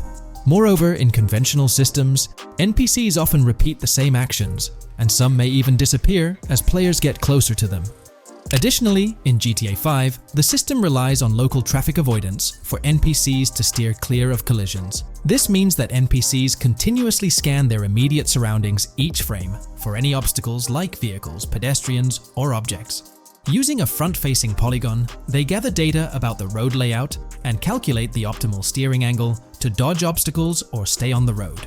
It's worth noting that this process occurs independently for each frame, without any reference to previous frames. This results in slower detection, as the system may not recognize a road blockage promptly. Instead, it interprets the obstruction as something to be avoided. without distinguishing it as a complete road blockage. Recognizing these limitations, Rockstar has engineered an NPC system that addresses these shortcomings of conventional systems. This advanced system efficiently manages NPC nodes and node graphs, yielding optimal outcomes while circumventing hardware and software constraints. NPCs in this system demonstrate heightened spatial awareness and adaptability, capable of altering routes based on real-time data from the environment. Moreover, this innovative system synergizes with the tagging mechanism discussed in earlier discussions. Through node analysis, the system identifies tags, such as indicating a road leads to a junction unsuitable for large vehicles. Consequently, large vehicles are deterred from entering. Furthermore, NPCs within this system consider various attributes of vehicle types, models, including speed restrictions, acceleration and braking capabilities, top speeds, cornering abilities, and vehicle size. NPCs will consider a plethora of data from their surroundings, leading to heightened situational awareness. Video games are populated by NPCs who are able to make real-time decisions based on their environment. Games use a specific system for NPCs to traverse the game world. However, this system is very limited, and thus the decisions NPCs can make are very limited as well. NPCs in vehicles only consider their close vicinity, but nothing else. Also, to avoid collisions, NPCs only consider the last generated frame and base their reaction on that. No prior frames are considered. Rockstar has invented a new system which aims to fix these issues and make NPCs more intelligent, and thus make the game world feel more realistic. NPCs can now consider factors like traffic, as well as account for changing lanes when parking cars, anticipating a road exit, weather conditions, and the like. There are more than a predetermined number of NPC-controlled cars in the game now for a realistic experience for the player. Vehicles can now plan accordingly in case there is any type of road blockage. This also applies to police cars being able to navigate their way through traffic during a chase. I'd like to highlight another breakdown of the patent, which dates back 3 years ago. Let's delve into it. Takeaway from yesterday's patent post. I've read over the patent post from yesterday, and I noticed a lot of people missed the most exciting information in it. I'll sum it up in non-technical language. It's essentially a method to improve vehicle AL when driving currently. When NPCs drive on the road, they can sense a few cars around them to determine crashes or other things to drive around. This is dumb AL, as it has very few factors to take into account, and requires a lot of computational resources. This is why vehicles despawn when far away to free up the CPU. Rockstar's patent describes a system that primarily will change this and give NPCs more situational awareness. They will essentially have an objective of navigating from one location to another. Simplified, but is essential in making routines similar to RDR2, and be able to take into account other external factors. Coolest of all, NPCs will still exist when your game isn't rendering them in this implementation. Specific examples mentioned by Rockstar state they will be able to use weather conditions, traffic, and crashes to determine where to go. Some areas might be dangerous in the rain, they might avoid it. If an area has too much traffic, they will avoid it. Possibly destructible environmental areas could be reacted to. Similar to bridges in Just Cause, this point is speculation, however. Cars will also be able to take into account number of lanes and speed in their decisions. NPCs will be also able to take into account high-speed chases and be able to navigate if they themselves are speeding. There will also be other reactions that are mentioned specifically, such as changing lanes before a highway exit appears, and as Rockstar puts it, driving slower on residential-type roads, or having to perform certain maneuvers to avoid oncoming traffic on single-lane streets. The large part they also mention is this implementation uses a lot less processing power. The NPC schedules can be relayed by a central server. They could possibly use the console itself as well, and it doesn't require the same constant surrounding analysis. As previous AL Rockstar mentions, this will allow them to have denser traffic with the same resources. A large aim also seems to be realism. Rockstar's patent mentions realistic reactions to various factors as being the main intent. For example, NPCs will each have different driving ability levels based on the driver and the car. Essentially, each driver will have its own profile and have unique driving characteristics as well as skill level. Some might speed, others might not. Each vehicle will also affect the driving of these drivers. We're eagerly anticipating the debut of this new system in action in GTA 6. Share your thoughts in the comments section below. Today's video will delve into the upcoming changes to the AI systems in Grand Theft Auto 6 by Rockstar. We'll explore a patent that introduces a groundbreaking system unprecedented in gaming, promising a revolutionary shift in how AI operates within games. Additionally, we'll delve into other intricacies concerning AI and non-playable characters in GTA 6, including insights from a job listing at Rockstar's new LA studio, shedding light on NPC dialogue. We'll also examine NPC behaviors in response to their environment and their integration with social media, enhancing immersion and complexity in player interactions.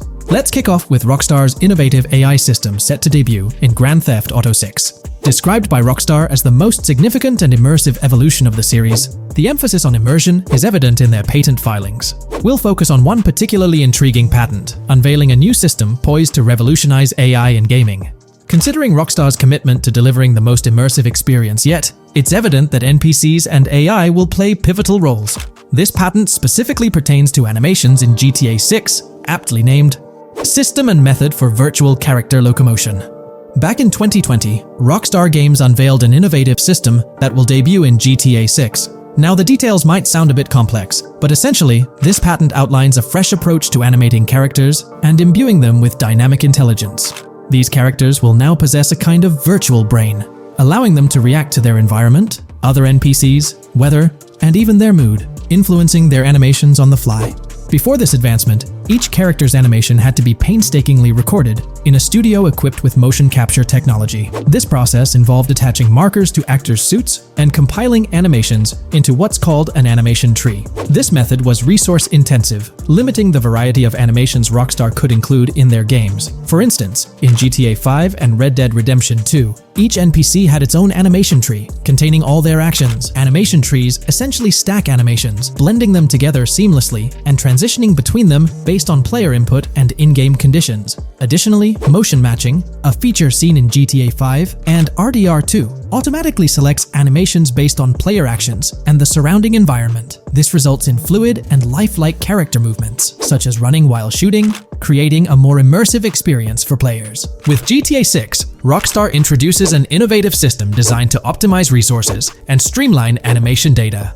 This approach allows for more content within the game while offering a broader array of animations. It shares similarities with motion matching but diverges in its utilization of a new framework. Rather than relying on conventional animation trees, character animations will be predominantly data-driven, adapting dynamically to environmental cues. These animations will be categorized into distinct motion types, representing unique character styles. Each character will possess a designated motion type, enhancing the depth and realism of their movements. As an illustration, let's consider various states such as tired, injured, and normal, each corresponding to a set of animations. Additionally, every character will possess their own blackboard, a virtual representation of their current state and surroundings. This blackboard stores crucial data including the character's condition, location, weather, temperature, and more. Utilizing this information, the game's code dynamically selects appropriate animations or styles for the character, enhancing their responsiveness to the virtual world. For instance, in the Ocean Drive scene from the trailer, we observe a character seated on the sidewalk. As a group of NPCs pass by, he attentively observes them, reacting accordingly to their presence. With this system, the gameplay experience is poised to become even more immersive. It will prioritize environmental data, including the presence of other NPCs and vehicles, alongside factors influencing the character's mood. Consequently, NPCs will exhibit previously unseen levels of reactivity, shifting focus to a noteworthy job listing from Rockstar's recruitment opportunities. Last year, Rockstar opened a new studio in Los Angeles. From what we know, it's purely a new motion capture studio, so they have another one besides the one in New York, mainly to record NPC dialogue probably. This discovery confirms that. I checked Rockstar's careers page just now, and there's a job offer at Rockstar LA for Associate Writer Pedestrian and Ambient Dialogue. This could indicate that they are still writing and recording GTA 6 NPC dialogue right now. This suggests that the development team is currently engaged in scripting and recording NPC dialogue for GTA 6. You can find the specific responsibilities outlined in the job description provided. It says, write funny, character-driven, and unique dialogue for our ambient population. Work with key stakeholders to understand and support the technical requirements for player-led, dialogue-based interactions with our ambient population. Provide exciting dialogue that works within the strict constraints of a complex game system. Undertake self-motivated research and leverage that research to enrich your writing. Understand and match the tone of our games. This underscores the commitment of Rockstar to ensuring that GTA 6 remains true to its franchise roots. Aligning NPC dialogue with the established GTA universe bodes well for the game's authenticity. Shifting gears to another aspect related to NPCs, let's delve into how they'll integrate with social media. Not only will NPCs exhibit more lifelike behaviors and interactions with their surroundings, but they'll also engage with social media platforms, a novel addition to Grand Theft Auto 6. Here's a rundown of the phones observed. NPCs will be equipped with various phone models, as evident from both images and the trailer. Notably, NPCs will actively engage with their phones, which boast fully functional cameras and displays, an improvement over GTA V. For instance, in a scene from the trailer set on Ocean Drive, an NPC can be observed capturing photos or videos with their phone. The displayed imagery accurately reflects the NPC's point of view, suggesting the possibility for NPCs to record and share in-game content on the virtual social media platforms. Let's delve into an intriguing Reddit post that delves into this aspect further. Here's why NPC-recorded TikToks aren't as far-fetched as you think. A common speculation point I see on this subreddit is the potential for NPC-recorded TikToks for the game's social media that was teased in the trailer. Like someone filming you, commit a crime, and you later seeing that post online. Many have dismissed this as far-fetched in terms of development complexity, but I wanted to discuss why it's plausible. Firstly, I think we've already seen a system that could serve as a base for building a TikTok-like system, the Instant Replay, Rockstar editor from GTA 5. Given this game is more of a sandbox with physics rather than a competitive shooter, where replay systems are typically seen, it's even more impressive to consider this system in GTA 5. It accurately records and replays events just as they happened, with every car, ragdoll, etc., moving just as it did originally in the moment. The tech behind this isn't actually recording like a camera and replaying, it's really just recreating it, which again makes it impressive how much time Rockstar put into it, making it accurate. To me, this feels like what could be used as a base for a system where NPCs record their own videos from their perspective. This next thing is something I could have sworn I remember hearing long ago, but can't seem to find, and was hoping someone on here remembers too. Back before GTA 5's launch, there were details revealed through various interviews, magazines, etc., and I remember hearing or reading something about being able to watch your own crimes on Weasel News on the TV. This obviously didn't end up in the game, but there is a slight remnant of it in GTA Online. Am I the only one who remembers this being mentioned for single player though? Maybe my mind is playing tricks on me. Anyways, this last point is actually from the trailer. At the 0:33 mark, in this scene we see a lot of NPCs hanging out on a busy street, and one NPC in particular recording on his phone. As we know, Rockstar's trailers are always all in engine, no CGI cinematics, so I think it's worth noting that it looks as if his screen is accurately showing what he's looking at. My screenshot is zoomed in, but if you got Hatmark on the trailer, you can see it matches up to what he's looking up at. Could this be a hint towards said system, or just a nice detail? Rockstar has a reputation for delivering what they showcase in their trailers, often exceeding expectations. Their dedication to enhancing NPC interactions in GTA 6 underscores their commitment to creating a vibrant and authentic game world. I'm curious to hear your thoughts on these developments. Feel free to share your opinions in the comments below. Hey there! In this video, we're diving into an upcoming terrain system in GTA 6 brought to you by Rockstar Games. Additionally, we'll explore some cool graphics enhancements like ambient occlusion, global illumination, and material tinting slated for the next GTA. The scoop comes straight from an official patent filed by Take-Two Interactive, Rockstar's parent company. So let's kick things off by checking out the patent titled Method and Apparatus for Enhanced Graphics Rendering in a Video Game Environment. According to Rockstar Games, the rendering of real-time graphics usually happens in a pipeline setup like this one. At the core of it, the process kicks off by handling 3D vertex information, moving on to render pixel-level details like light, color, and shadows. In the current systems, one or more shaders are employed for this pixel-level rendering. These shaders are essentially programs that operate on the GPU. The challenge in rendering lies in finding the right balance between realism and detail, while ensuring smooth performance, aiming for that higher frame rate. For example, a virtual world should illustrate various terrains that mirror a number of lifelike geographical areas. Each of these terrains can provide unique interactions with a virtual character in the video game. By way of example, a virtual player traveling through sand or snow should leave footprints that are different than the virtual player walking down a concrete sidewalk. However, because of the number of various terrains that need be accounted for, and the unique behavior of each terrain, conventional graphics systems do not have enough processing power to account for dynamic terrain and the associated interaction with players of the game. So, Rockstar Games developed a shader system for efficiently rendering various types of terrain with high realism. Let's take a peek at the system. The world-level map, visible in the bottom right, outlines all the different dynamic terrains, such as muddy, sandy, grassy, hard ground, snowy, and more. Take a gander at this world-level map showcasing the diverse terrains. Now, let's explore the various dynamic terrain zones within the game world. Using Red Dead Redemption 2 as an illustration, this world-level map plays a pivotal role in determining the terrain that players or NPCs interact with. Essentially, it acts as the foundation to generate a trail map. Think of a trail map as a record of all the imprints left behind by characters, vehicles, and other objects, like the aftermath of explosions. Take this image, for instance, showcasing how the snow has been altered by the actions of this NPC. Different shaders of the shader system are used for different terrain types and with different trail map types. For example, basic terrains do not require special shaders, while shallow mud terrains can advantageously benefit from a parallax surface shader to efficiently show ruts and tracks in the terrain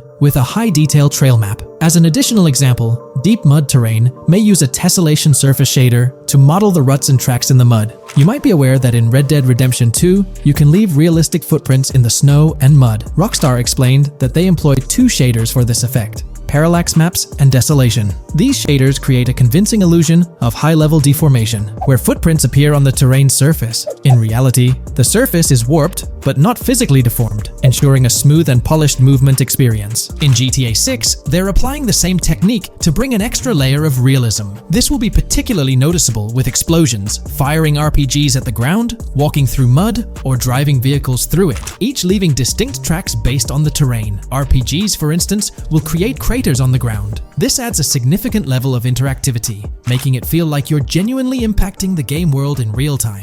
Despite it being an illusion, the result will be remarkably realistic, akin to the snow in Red Dead Redemption 2. To sum it up, this graphics rendering patent encompasses the dynamic terrain, ambient occlusion, global illumination, and material tinting, all exciting new features making their way to GTA 6. Rockstar has invented and patented new graphics rendering systems, which aims to fix some of the problems of traditional graphics rendering systems to make graphics rendering more efficient, thus improving performance and allowing for better, more realistic, and more immersive visuals. Dynamic Terrain System. This is a system that records and creates trail maps which make it possible that terrains can be visually deformed when being interacted with in various ways. Players, NPCs, vehicles, objects, and explosions can affect the terrain. For example, leaving footprints or vehicle tracks in sand can be seen in action in Trailer 1. Explosions will leave craters in the terrain as well. It's also possible for certain changes to the terrain to disappear over time. For example, footprints and tracks in mud disappearing after some time, since the viscosity of mud makes it return to its normal state after some time. There are different types of terrains, for example, muddy, sandy, hard ground, grassy, or snowy terrain. Each type of terrain will react differently. A sandy terrain will be more easily deformed than a grassy terrain, for example. In the initial part of our video, we delved into the rendering pipeline, which also incorporates a lighting stage. While conventional systems often utilize cube maps for pre-rendering lighting, it's worth noting that this is mainly for static elements. When it comes to dynamic characters, pre-computed lighting falls short in accommodating changes from objects within the scene. Although ambient occlusion can be pre-baked, it lacks the capability to update dynamically. Realism takes a hit due to this. Conventional systems often incorporate static lights to mimic reflected light, like sunlight bouncing off the ground and under a table. However, this static approach fails to update with changes in the light source. To address these challenges, Rockstar has patented new systems. Ambient occlusion. This is a graphics technique that can be utilized in multiple forms to determine how light and shading are displayed on an object. It can lead to darkened areas, enhanced contrast, and improved surfaces due to this technology. This patent's ambient occlusion system offers some special advantages. Determined by either preset or randomized assets based on developer discretion, the lighting can greatly provide a new vision to world building to make certain areas stand out, akin to a real-life setting. Global illumination. Global illumination is a graphics rendering technique that models how light is bounced off of surfaces onto other surfaces in direct light, rather than being limited to just the light that hits a surface directly from a light source, direct light. Rockstar's system detailed in this patent uses a bounce map that is projected in a top-down fashion to determine reflected light off of the ground. This bounce map is then converted into a texture that provides an approximation for the expected bounce back of light. This simulates the effect that would be achieved rendering the multiple passes of lighting to account for the natural bounce reflections. The bounce map can then be integrated into the lighting pipeline. During this, a technique is used to determine the area that needs this extra pass for each frame. This way, only the visible and required area is rendered with this technique. thus making it very efficient and less performance intensive. Overall, this provides many of the benefits of ray tracing without the computational expense. Ray-traced global illumination will probably still be in the game. For example, Lucia prison clip in Trailer 1. This special system is just a way to render large-scale global illumination efficiently. Now, let's touch on the final problem that Rockstar has addressed through this patent with conventional systems. Finally, as another example, to develop a rich and engaging game world, it is advantageous to populate the world with variations of similar objects. In other words, you do not want every simulated person, cow, gun, car, cart, ship, or animal generated in the game to look the same. Because the 3D model for many of these objects would be identical, variation was traditionally accomplished by creating different texture files to paint a different look on the object. For example, two variants of a cow model could be created, one with a texture to create a brown cow, and the other with a texture to create a black cow. These prior art systems created the desired variety at the cost of artist time, computer memory, and resources to maintain a multitude of different hand-authored variants for each in-game object. To combat this, Rockstar is introducing material tinting. RDR2 had a system that could tint the color of clothes to create far more variations on NPCs. This new patent is an evolution of that system and allows for creating of several in-game object variants from a single model. It can not only modify an object's colors, but other material properties, such as metalness and lighting parameters, or add additional layers to it, such as mud, snow, or dust as well. Envision the extent of customization that awaits in this game. Summing up the official patent for graphics rendering, it's evident that Rockstar has elevated numerous systems from Red Dead Redemption 2. Share your thoughts on everything covered in today's video in the comments below. GTA 6 has been announced, and it's caused a whole bunch of rumors to swirl around. We've got a list of stuff that's actually confirmed for the game, so let's dive in. Now, the game isn't coming out anytime soon. Rockstar Games is still working hard on it. But thanks to some leaks, we've got some inside info on what to expect. We're talking vehicles, game physics, and the main characters, Lucia and Jason. Plus, we've got details on the map, the huge open world, activities, and all the weapons you can play with. There's also a bunch of cool stuff going on with NPC AI, RPG elements, and some new gameplay features. People are pretty hyped about all this, and they're chatting up a storm about what GTA 6 is going to be like. Now let's check out the vehicles in the game. The GTA forums did a solid job gathering this info, so shout out to them. So we've got confirmed vehicles like the Blista Compact, Ocelot Locust, and something that looks like a 90s Buick Skylark. By the way, I'm holding a monthly giveaway for a PlayStation 5. You just need to subscribe and you're entered. Now, back to the video.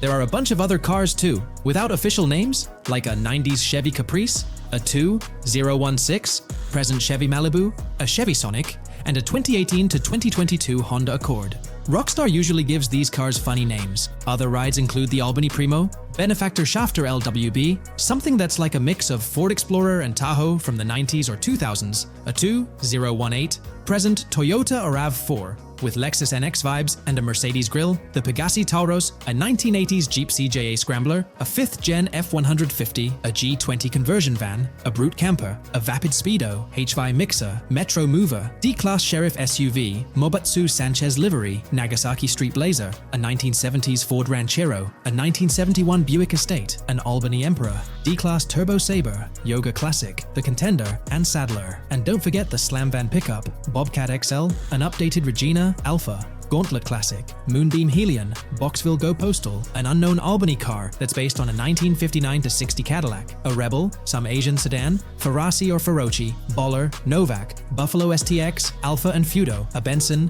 NF 890, Buffalo with no sports bumper, and the Stanier and Landstalker. With all these vehicles, GTA 6 is going to be quite the ride. Now let's talk about some gameplay clips making the rounds on social media. They give us a sneak peek at missions and what Rockstar is up to. One clip shows Lucia, our main character, trying to rob a place called Hank's Waffles, a diner. In this early test, the non-player characters look kinda generic and are jokingly called dummies in the game. The NPCs react to Lucia's aggressive moves, and their animations show they're pretty freaked out, kind of like what we saw in Red Dead Redemption 2. During the robbery, Lucia can aim her gun at a hostage, giving you the choice to rob or have a face-off. Taking a hostage adds some spice to the crime. Jason, the other protagonist, is there too, and you can interact with both both characters during the heist. Jason pushes Lucia to hurry up and make a clean getaway, hinting at a Bonnie and Clyde-style partnership, which lines up with earlier leaks about the game's story. People are even saying that Lucia and Jason look like Eva Mendes and Ryan Gosling from the Place Beyond the Pines movie, but we're not sure if the game's story will follow a similar path. Lucia and Jason look like they're in their late 20s. You can switch between them in the game using the controller's D-pad. When the cops show up, Lucia can threaten another hostage, and it leads to a face-off with the police outside. The outdoor area looks like it's inspired by northern Florida with all the greenery. While trying to escape, Lucia and Jason rack up 2 wanted stars, but instead of a shootout, they skillfully maneuver through parked cars and hijack a police cruiser. You can tell it's an early part of the game from the tutorial-like prompts, including one about the police getting smarter and remembering cars involved in crimes. The clip ends with Lucia driving off in the stolen police car, and Jason assures her they can shake the cops. But their getaway ends with an accidental crash at an old car wash. In the next mission, Jason and Lucia hit up a strip club called Jack of Hearts and run into Dre, who's chatting with another lady. Dre talks about his music dreams and hints at someone named Boopy.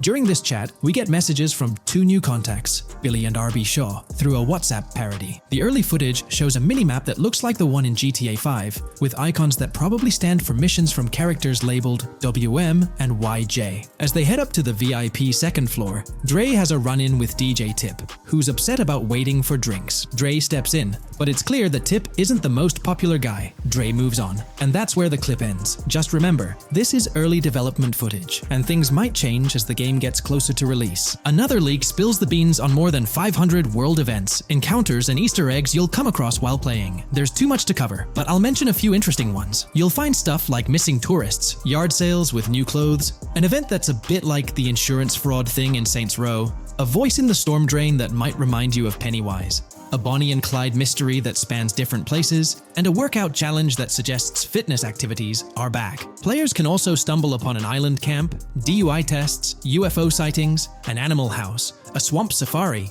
and even the possibility of playing some crazy golf. There's a hint that the basketball court might be back too. Events like fishing, Satanist houses, backyard wrestling rings, and mansions with big cats offer a bunch of different experiences in the game world. Now, let's talk about the main locations in Grand Theft Auto 6. Ambrosia has Ambrosia Farms and the Tarmac. Bayside Copperhead, the Everglades or Grass Rivers, Fairyland and Fairyland Forest offer different environments. The Keys region includes places like East Key, Low Key, and spots like a garage, gas station, and liquor store. Lake Okeechobee has a motel, prison, and racetrack, while Little Haiti, North Beach, and North Miami come with places like gas stations, hideouts, and liquor stores. Port Gellhorn offers a variety of spots to explore, like an abandoned building, basketball court, beach, bingo hall, bowling alley, car wash, fishing store, fruit stand, gas station, motel, pawn shop, police station, quick shop, raceway, soccer field, and trailer park. Red Hill has a forest, South Beach features a boardwalk, gym,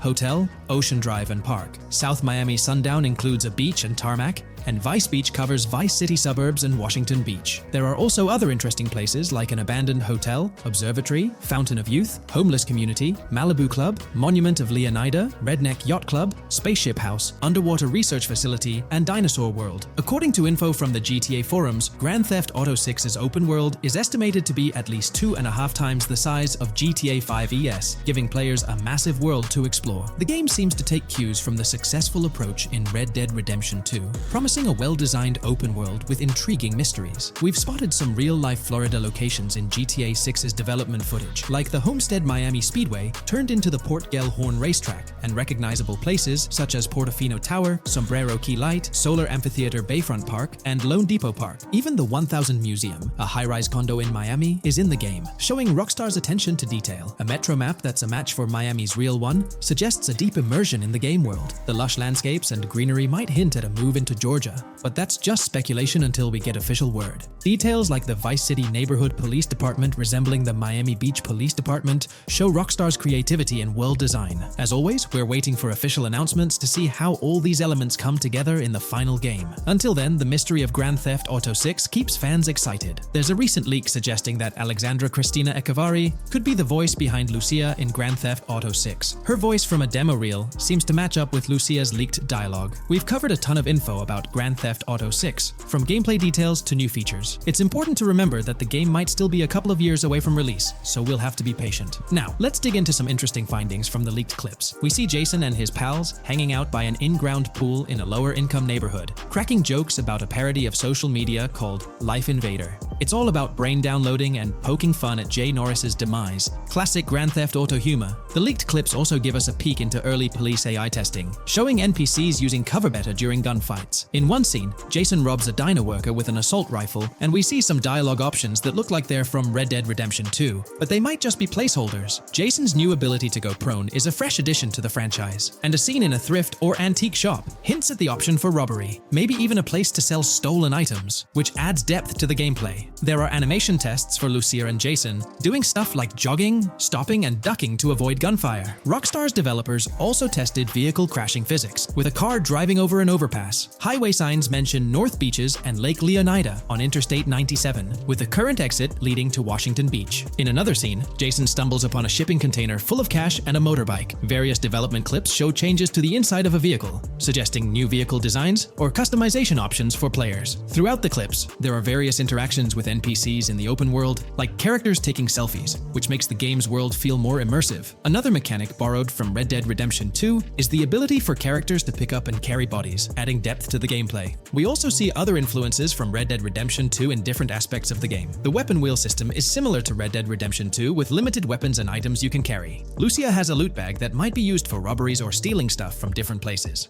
The inventory system lets players hang on to health kits and other items for temporary buffs, and Jason can pick up and drop weapons from his inventory. In one scene, Jason enters a gang member's territory and takes cover behind a truck, and we see unique animations for characters reacting to getting shot. There's a mention of a jetpack that was previously leaked by Tom Henderson, and it's inside the Jack of Hearts Club. The game includes parody logos for social media like Snapchat, Instagram, and Life Invader. Characters have different hairstyles, and there are realistic details, like Lucia's bra showing under her shirt, which adds to the game's realism. A new feature is the ability for players and NPCs to hold their guns sideways, which changes things up in combat. We also see Jason doing some fancy rifle tricks in the air, and another character in a parking lot shoots at him while holding his pistol sideways. The clips mention animations like Overdose, which hints at unique actions or events in the game. There are hints of horses and horse riding mechanics, likely inspired by Red Dead Redemption 2.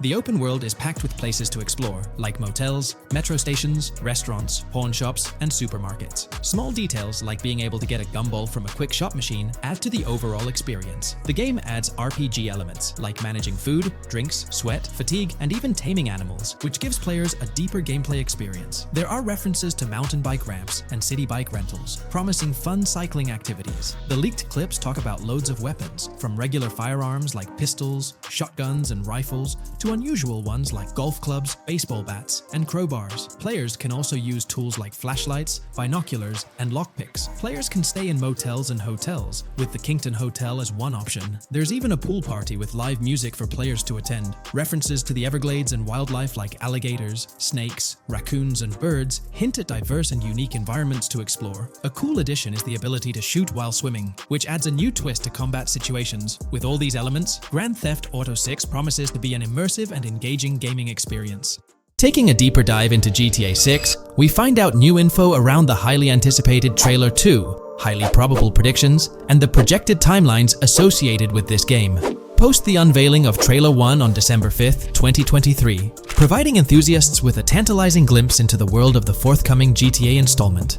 Rockstar has maintained a notable silence. Despite the absence of official announcements, the internet has been abuzz with articles and claims, including a recent piece highlighting details allegedly leaked by a Twitter user. It's prudent to approach such assertions with a discerning eye, given the prevalence of misinformation in the digital space, especially with the emergence of numerous GTA 6 themed accounts. Interestingly, amidst the sea of speculations, it's essential to acknowledge the presence of individuals who accurately leaked details about the first trailer on Reddit before its official release. One mysterious figure stands out, predicting not only the featured song, but also pinpointing the release date, directing curious minds to their username as a form of verification. This individual, while refraining from sharing disruptive insights into the game's development, did provide a tantalizing glimpse into new features. Among the disclosed features are the intriguing prospect of dual-wielding weapons, confirmed instances of gore and dismemberment, and the promise of varied sunset colors. A unique addition to the GTA universe includes a Miami-themed 3v3 basketball element, with a connection drawn to a hypothetical collaboration between Rockstar and LeBron James. The figure behind these leaks, having created their account on November 19, 2023, mysteriously vanished shortly after sharing these details, leaving behind a trail of speculative wonder. As we navigate through these uncharted waters of gaming anticipation, the veil of mystery surrounding GTA 6 continues to captivate and enthrall gaming enthusiasts worldwide. Diving deeper into the intricacies surrounding the leaked gameplay footage, it's important to clarify that what we witnessed is not a true representation of the final product. The showcased gameplay is derived from an older build, and the developers have assured the gaming community that the game will undergo significant visual enhancements. This preliminary look is merely a glimpse, offering little resemblance to the expansive and refined map that will unfold when the game is officially released. In evaluating the validity of information, it's pertinent to underscore that Jamie King's perspectives on GTA 6 hold little value, and the credibility of the Reddit leak stands stronger. As is customary in the gaming landscape, a level of skepticism is warranted, particularly given the prevalence of misinformation circulating through various GTA 6 related accounts. Now, turning our focus to the anticipation surrounding the release of the second trailer for GTA 6, historical trends provide valuable insights. Examining the timelines of previous releases, such as GTA 5 and Red Dead Redemption 2, reveals a consistent pattern. The second trailer typically arrives approximately a year after the debut of the first one. This established rhythm aligns with expectations for GTA 6. Considering the guidance from Rockstar and its parent company, Take-Two Interactive, which envisions the game's release in fiscal year 2025, ending on March 31st, the stage is set for an eagerly awaited gaming experience. The projected revenue of $8 billion underscores the ambitious plans to deliver groundbreaking titles, with GTA 6 at the forefront. The confirmation of the 2025 release through the first official trailer adds another layer of certainty to the equation. With the prospective release of GTA 6 in the first quarter of 2025, the logical assumption is that the second trailer will make its debut sometime in 2024. Speculations within the gaming community have surfaced, with one user dissecting the first trailer and estimating an August or October release for Trailer 2, followed by a potential final trailer in January. The sentiment resonates with the idea of maintaining momentum and sustaining excitement among fans. An intriguing twist enters the narrative with the potential release of the PS5 Pro in November, suggesting a strategic move to reduce the waiting time for additional information. As the community engages in this dynamic dance of anticipation, excitement mounts for the next trailer, where glimpses of actual gameplay are eagerly awaited. Venturing deeper into the realm of anticipation surrounding GTA 6, comparisons with Red Dead Redemption 2, which boasted 6 trailers, underscore the immense budget and expansive scope that the upcoming installment is set to showcase. Expectations are set for a dynamic marketing approach with 2 trailers, each dedicated to unraveling the story of a protagonist. This anticipation is further fueled by the likelihood of a dedicated gameplay trailer, shedding light on the mechanics and features, as well as a comprehensive trailer providing insights into the vastness of the game's map. Additionally, there's a tantalizing prospect of a trailer focusing on the diverse groups and gangs that inhabit distinct zones within the game. This comprehensive promotional strategy is indicative of a monumental project that promises to redefine the gaming landscape. Now, let's unravel the rationale behind the assertion that GTA 6 is poised for a late 2025 release. Examining the historical trajectory of game releases, particularly the 2-year gap between the initial trailer and the game hitting the shelves, aligns seamlessly with fiscal reports. This alignment serves as a solid foundation for confidence in predicting the game's availability by the end of 2025. Pondering the intriguing possibility that GTA 6's launch timeline might mirror that of its predecessor, GTA 5, sparks curiosity. Noting the first teaser trailer's debut on November 2nd, 2011, and comparing it with GTA 5's unveiling on December 5th, 2023, there's a parallelism that invites speculation. Expanding this analogy to include the release of the first 2 screenshots for GTA 5 on July 12, 2012, suggests a timeline for potential content drops for GTA 6. If we entertain the notion of a 1-year gap between the first and second trailers, mirroring historical patterns, and factor in Rockstar's potential aim for a fall release, an intricate timeline unfolds. Of course, acknowledging the industry's unpredictability, potential delays could sway this projection. Encouraging the community to share their insights, The Script opens a channel for predictions regarding the release of GTA 6 Trailer 2. For those intrigued by a personal timeline, a meticulous projection is presented. The anticipation of Trailer 2 making its debut around April or May 2024, strategically ahead of the summer, is poised to keep the gaming community buzzing. Subsequent to this, the prediction of a third trailer, potentially a gameplay trailer, surfacing around October or November of the same year, with the possibility of extending into December, adds to the excitement. Early 2025 is earmarked for another critical trailer, presumably a launch trailer, complemented by TV spots to amplify the buzz. During the interim periods, additional content drops are anticipated, featuring new screenshots, short-form videos, and artworks, ensuring a sustained engagement with the gaming audience. Acknowledging the evolving landscape of marketing, The Script posits that character trailers, a hallmark of GTA 5's promotional strategy, may not be a focal point this time. The shift from 3 protagonists in GTA 5 to 2 in the current installment lends credence to this assertion. The first trailer introduced Lucia, and the prediction is that the second trailer will shift the spotlight to Jason, offering glimpses into his character and potentially unveiling more facets of the game's map, including Sport Gilhorn. Furthermore, a dedicated story trailer is envisioned, delving deeper into the narrative, characters, and plot. If Rockstar aims to sustain the momentum generated by the first trailer and is eyeing an early 2025 release, the likelihood of witnessing the second trailer before the summer of the current year becomes plausible. This expansive and speculative exploration of GTA 6's potential trajectory invites the gaming community to share their perspectives, fostering an engaging discourse in the comments section. The GTA 6 community has just found some major clues left by Rockstar Games, and it was under our nose the whole time. GTA 6's Trailer 1 revealed a ton of new things about the game off the bat, but recently, there's been even more developments that show off the GTA 6 main character story, Lucia. We learn a bunch of new things about her background, so if you're not interested in potential spoilers, this may not be the video for you. This information is directly from Rockstar Games, so this is the real deal. So getting into the details of Lucia's jail cell, let's focus on those newspaper clippings. I'll do my best to zoom in and enhance the image, but there are 2 distinct white clippings with black text. One of them appears to have a portrait, and I can only speculate that it might resemble a modern-day wanted poster. This could be showcasing the story of Lucia's alleged crime, accompanied by an image like a visual representation of what she's accused of. It's almost akin to a wanted picture that you'd find in a newspaper.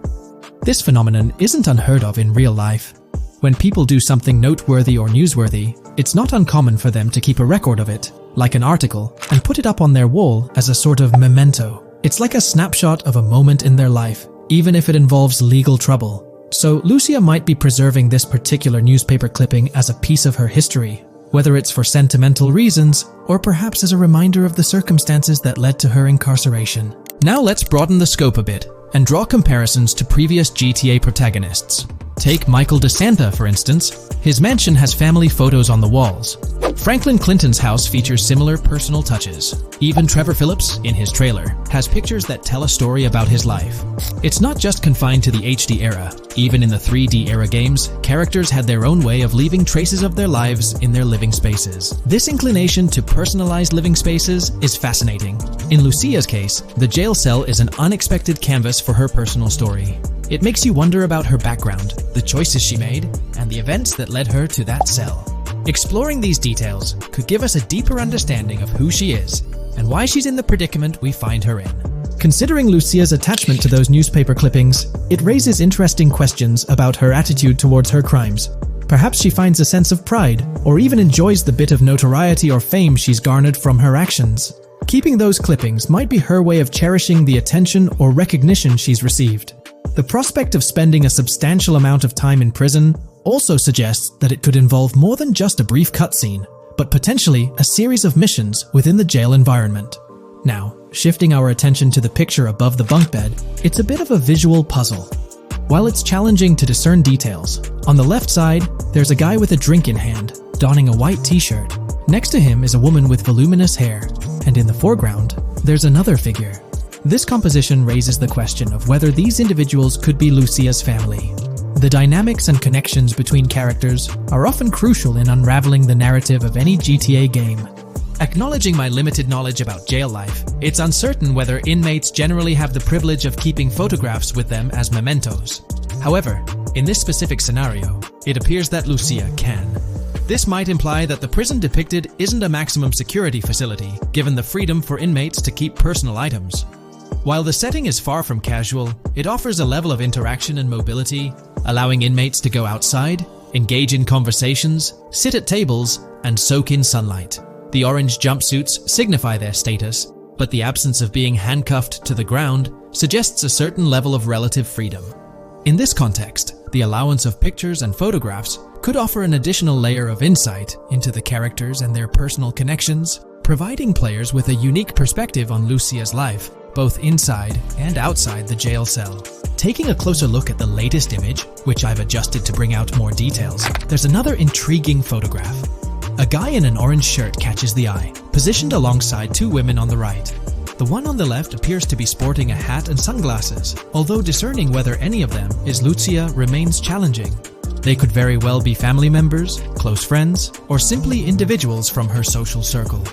Amidst all the uncertainty, Lucia seems notably fixated on reflecting upon her actions and the community's response. Beyond this, it's evident that Lucia maintains a distinct connection with a specific group of people, as indicated by the presence of their pictures in her jail cell. It's not just about her individual experience. There's a shared history captured in those photographs, hinting at relationships that go beyond the confines of the jail cell. Directly below the image featuring the guy in the orange shirt and the other girls, there's yet another photograph. Although the details are obscured, the presence of someone standing in the picture is noticeable.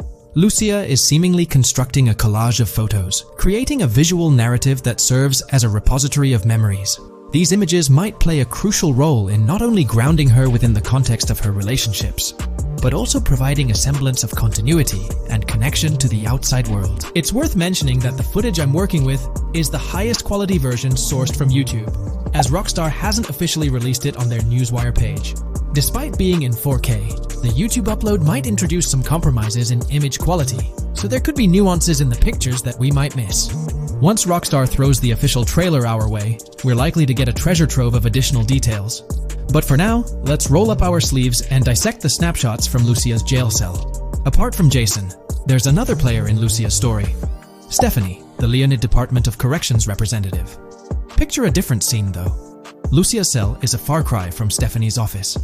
In this particular shot, Stephanie's unmistakably holding down the fort in a black dress, center stage on the right.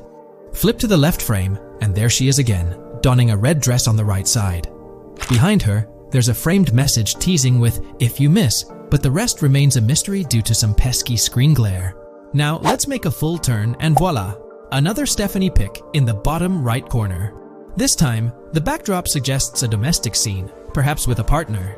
She's got on some bluish shades, slightly different from what we catch a glimpse of later. The background paints a more vivid picture, a collection of books, pamphlets, a conspicuous high-visibility vest, and yet another potential newspaper clipping. Whether it's a routine thing or an anomaly, the jury's still out. So, what's the inside scoop on Lucia's backstory gleaned from her jail cell environment?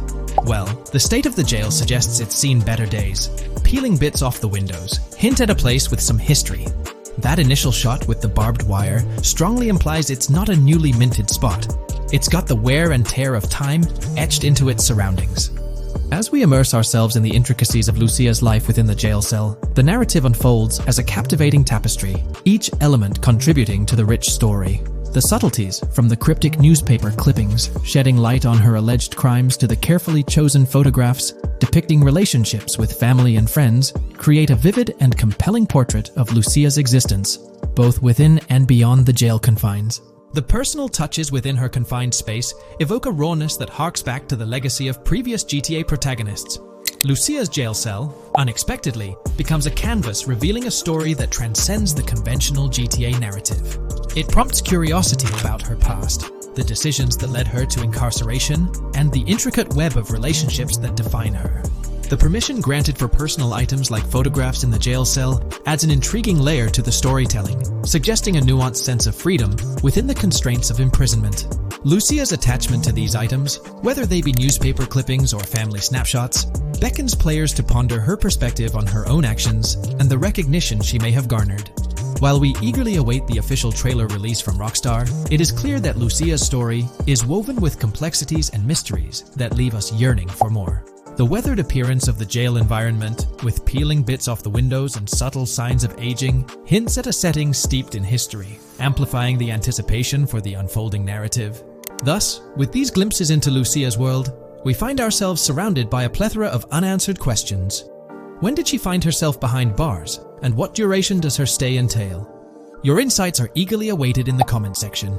If this exploration into Lucia's jail cell has piqued your interest, a thumbs up would be much appreciated. Comment down below what you believe caused Lucia to go to jail. And did you spot these hidden Easter eggs in the trailer on your first watch? I'm interested to hear back from you guys. Thank you for watching. If you would like to support our analysis content on GTA 6, make sure to subscribe and leave a like. This video we're delving into the most recent iteration of the GTA 6 mapping project. Our focus centers on a comprehensive analysis of the map's latest updates, incorporating newly unveiled areas and event coordinates derived from leaked information. Additionally, we will explore fresh insights from the initial official trailer, including the revelation of an accessible plaza. A noteworthy aspect we'll be dissecting is the potential expansiveness of the map, hinted at by newfound highway evidence in the trailer. Furthermore, we'll examine a conceptual representation illustrating the potential magnitude of the GTA 6 map. The trailer also provides a glimpse of Starfish Island, a detail we'll thoroughly cover in today's session. Let's initiate our examination by diving into the GTA 6 mapping project. For those not aware, this stands as the most extensive and refined community-driven mapping endeavor, aiming to deduce the GTA 6 map with the utmost accuracy. This endeavor leverages evidence from leaks and the primary official trailer. In our previous map analysis, we scrutinized significant alterations in the Bordgorn and Grass Rivers areas, expanding the map to an impressive 18 by 8 kilometers. However, today's exploration will predominantly focus on alterations in the Vice City region. Rumors suggest that the GTA 6 map will encompass 3 major cities, with Vice City and Portgorn being the identified urban centers so far. Vice City, drawing inspiration from Miami, and Portgorn, a fusion of Gulf cities in Florida. The speculated third city could possibly be modeled after Orlando or Tampa. Earlier rumors hinted at Yorktown being the third city, approximately aligning with Tampa's location. However, intriguingly, structures observed in leaked material from Portgorn were reminiscent of Panama City. Rockstar appears to amalgamate elements from distinct cities to craft a unique virtual landscape. Turning our attention specifically to Vice City, notable modifications are discernible in the Stockyard and Crosstown area. While these alterations may not be immediately apparent, a thorough comparison with the prior map iteration reveals notable changes in street layouts for improved connectivity. Building positions,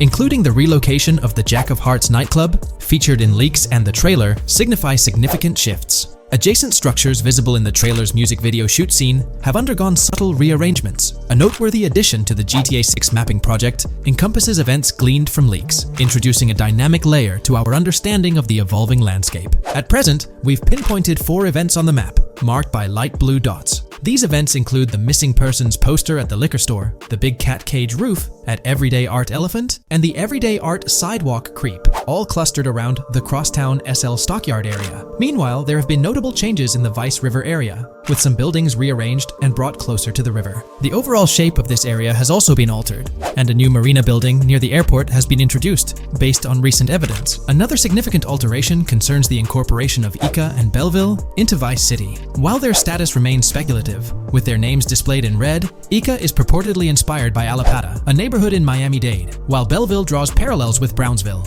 Formerly perceived as small towns on the outskirts of Vice City, they're now considered part of the Vicedale neighborhoods, following fresh evidence. This reclassification potentially places scenes like the police officer pursuing the overweight individual in the Belleville neighborhood. Furthermore, a notable discovery linked to Tommy Vercetti's mansion has surfaced. Star Island's inclusion in the game has been confirmed, evidenced by its appearance behind the Rockstar Games title, and in a scene featuring a bikini-clad woman. This revelation solidifies its status as a game location, with strong ties to the original Starfish Island from GTA Vice City, where Vercetti's estate was situated. The prospect of encountering the mansion in-game, whether as an accessible structure or an abandoned relic, remains uncertain but tantalizing. The mention of Star Island remains speculative, as indicated by its red font, leaving the possibility open for it to be renamed Starfish Island or something else. These developments encapsulate the latest updates to the GTA 6 mapping project. Additionally, let's delve into a Reddit post that has garnered attention. I'm still very intrigued by the prospect. This is a full accessible plaza. The full access plaza featured in the trailer has piqued my curiosity.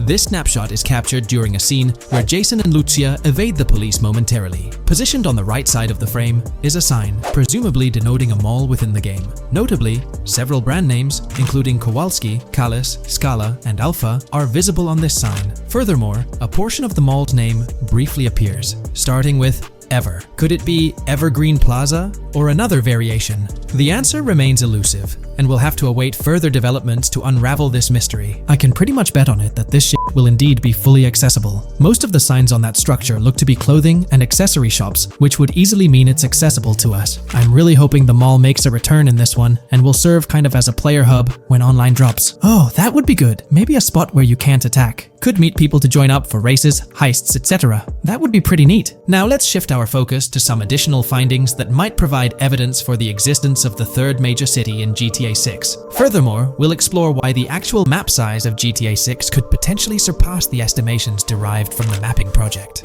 Possible map length. Since we don't know what's in the northern part of the map, and we're not sure if it ends where the current mapping project suggests, I thought the map could look something like this. I get that a map like this might be 4 times bigger than GTA 5, so it could be a lot, but we can't be sure about Rockstar's plans. I also think so, because on the east coast of the current map, we have Vice City's predicted beach areas going almost to the very top. Kind of feels like the map shouldn't just end there. And if Port Gellhorn is based on Fort Myers, then maybe Tampa and Orlando could be there too. But with the current borders, there's not enough space even for a small town. Also, shaped like this, the map would resemble actual Florida more. What do you think? Now, here's something to ponder. If the map indeed resembles this depiction, it would be quite astonishing. It's intriguing how the leaks have remained silent about the northern portion of the map. I'm curious to hear your thoughts in the comments. How far north do you speculate the map extends? Do you reckon it's just slightly beyond what's revealed in the mapping project? Or could there be a substantial unseen territory? Shifting gears, let's delve into a significant discovery. An observation on the size of the map using highway exits as a guide. I believe that 2 blink and you'll miss them shots from the trailer, combined with something I saw in the leaks, have given us a serious hint as to just how big the map for GTA VZ might turn out to be, specifically north-south. The first is the shot of the man grabbing his crotch while stopped on the side of the highway. Specifically, the highway exit signs in the background. They suggest that this shot is being taken from just north of exit 14 on the highway, if turning left has you going east and turning right has you going west. What's more, the GTA VZ mapping project believes that the highway that this shot is taken from is Interstate 97. Adding to this, there's this shot from earlier in the trailer of the woman in the gold dress hanging out the top of a convertible traveling down I-404, heading towards a junction with 197. At the very start of that clip, you can catch the exit number on the sign she's driving under. You can't see all of it, but to me, it looks more like exit 18 than exit 1B. This one is more speculative though. Now, I'm about to get into the leaks, so I can't post any pictures. There's a clip in the leaks of a red ute heading northbound on 197 towards the exit 13 AB junction that takes 1 to Washington Beach and Ekanfinaka before crashing. The mapping project has been using the leaks to create their maps, and they've placed that stretch of 197 north of Mr. Crotch Grab from the trailer, running through the Stockyard neighborhood. This to me indicates that the highway exits are going to follow a realistic number pattern, with the number increasing or decreasing for every mile traveled. The question is, where does this put exit 12? Exit 11? All the exits going up to 1? I've taken the latest version of the mapping project's map and pointed out where exits 14 and 13 are located. Then, extrapolating from there and using the map's grid as a handy guide, I drew where all the exits further down the numbering scheme might be located. I ran out of room to put exit numbers at #9. If 197 is going to keep following the same numbering scheme all the way north until it hits exit 1, then it's likely that the map is going to be far bigger than we currently think it is, and what's been shown and plotted out so far. In fact, I think the only reason nothing's been plotted up there so far is because so much so far has focused on Vice City and its environs. 404-2 could wind up running just as far north, allowing for a few extra miles and exit numbers to accommodate it crossing the Everglades grass rivers before turning north, as I-75 in real life does. Bottom line, the map for this game is going to be enormous. There's been some chatter among you all about another potential scenario, the possibility of I-97 serving as a loop highway encircling the map's perimeter, similar to GTA 5. While this is a valid consideration, I've largely dismissed it due to a straightforward reason. As previously mentioned, I-44 boasts exit numbers and highway markers that suggest its considerable length, likely extending westward until it reaches the Gulf of Mexico before veering north, mimicking the real-life trajectory of I-75. If the map's northern boundary remains close to its current cutoff point, and I-97 extends west and south extensively, then it's plausible that I-44 would mirror this pattern in the opposite direction. While the notion of two loop highways isn't entirely implausible, it could potentially introduce redundancy. Additionally, in GTA 5, the loop highway wasn't simply labeled under one name. The segment along the coast was dubbed the Great Ocean Highway, while the inland stretch traversing the desert was referred to as the Sonora Freeway. Moreover, within Los Santos, various freeways possess distinct names and numbers, even when merging seamlessly, such as the Del Perro, La Puerta, and La Mesa freeways. My hypothesis currently is that there is a loop highway, but that one, 97 and I-404, are two halves of it. They both start in Vice City and intersect in Crosstown. 97 runs up the Atlantic coast. 404 runs west through the Grass Rivers, and then turns north to run up the Gulf Coast, and they both meet at a point further north. Whether that point is a city, a smaller town, or something else, that is still unknown. Feel free to drop your thoughts in the comments regarding everything covered in today's video, particularly this astonishing discovery. There's substantial evidence hinting at a larger map size, but I'm eager to hear your input, so don't hesitate to leave a comment below. Today, let's delve deeper into the scoop we've got about Jason and Lucia, straight from the game's artwork and that initial trailer drop. Seems like Rockstar's shining the spotlight a tad more on Lucia this time around. Not to downplay Jason's role, but Lucia's getting some special attention, you know? Alright, so the trailer kicks off with Lucia finding herself in what appears to be a detention center, or maybe some kind of confinement. She's sporting the classic inmate gear and hanging out with a few others. Now, it's a bit fuzzy whether it's an all-girls club or a mixed bag. But here's the twist. It doesn't look like your hardcore, maximum security joint, more like a temporary pit stop. Then we see this scene with Stephanie, a counselor at the place. Stephanie's having a chat with Lucia, trying to untangle her situation. Stephanie asks why Lucia's landed there, and Lucia nonchalantly responds with something like, "Bad luck, I guess." It's got me thinking, maybe Lucia's in for something minor. You know, the wrong place, wrong time scenario, or maybe a string of small-time scrapes. By the way, I'm holding a monthly giveaway for a PlayStation 5. You just need to subscribe and you're entered. Now, back to the video. So, Lucia's starting off in a bit of a pickle, but I'm itching to see how the story unfolds, how she got caught up in this mess in the first place. Rockstar's got us all on the edge of our seats with this setup, and I can't wait to see what twists and turns are in store for these characters. Taking a closer peek at Lucia in this clip, she doesn't strike me as too old or hardcore, you know? Surprisingly, she's not all cuffed up or tightly restrained while having a chat with Stephanie, the counselor at this place. Stephanie's vibe doesn't scream in danger while talking to Lucia, so maybe her time in jail isn't as intense as we might think. So, Lucia's got a date with jail at some point. But yeah, she's not going to be stuck in there forever, that's for sure. Let's shift gears to this artwork Rockstar's thrown at us. In that pic, Lucia's flaunting an ankle monitor. Now that's the kind of thing they slap on you when you're out but not really free. It's like they're keeping tabs on you, making sure you stick to a certain area, like your home turf or maybe a specific part of town as set by the powers that be. Now let's dive into some wild speculation on how this whole ankle monitor deal might mix things up in the gameplay. Imagine navigating the game with that kind of electronic ball and chain. It's gotta influence how Lucia moves around or what she can get into. Maybe it restricts her to certain zones or forces her to lay low in certain situations. The possibilities are buzzing around my head. It's like a marker that says she's out of the big house, but under some major watch. You see, when you've got one of those strapped on, it's like a 24/7 reminder that you're under strict scrutiny. It's like a digital leash telling you, hey, no funny business or else.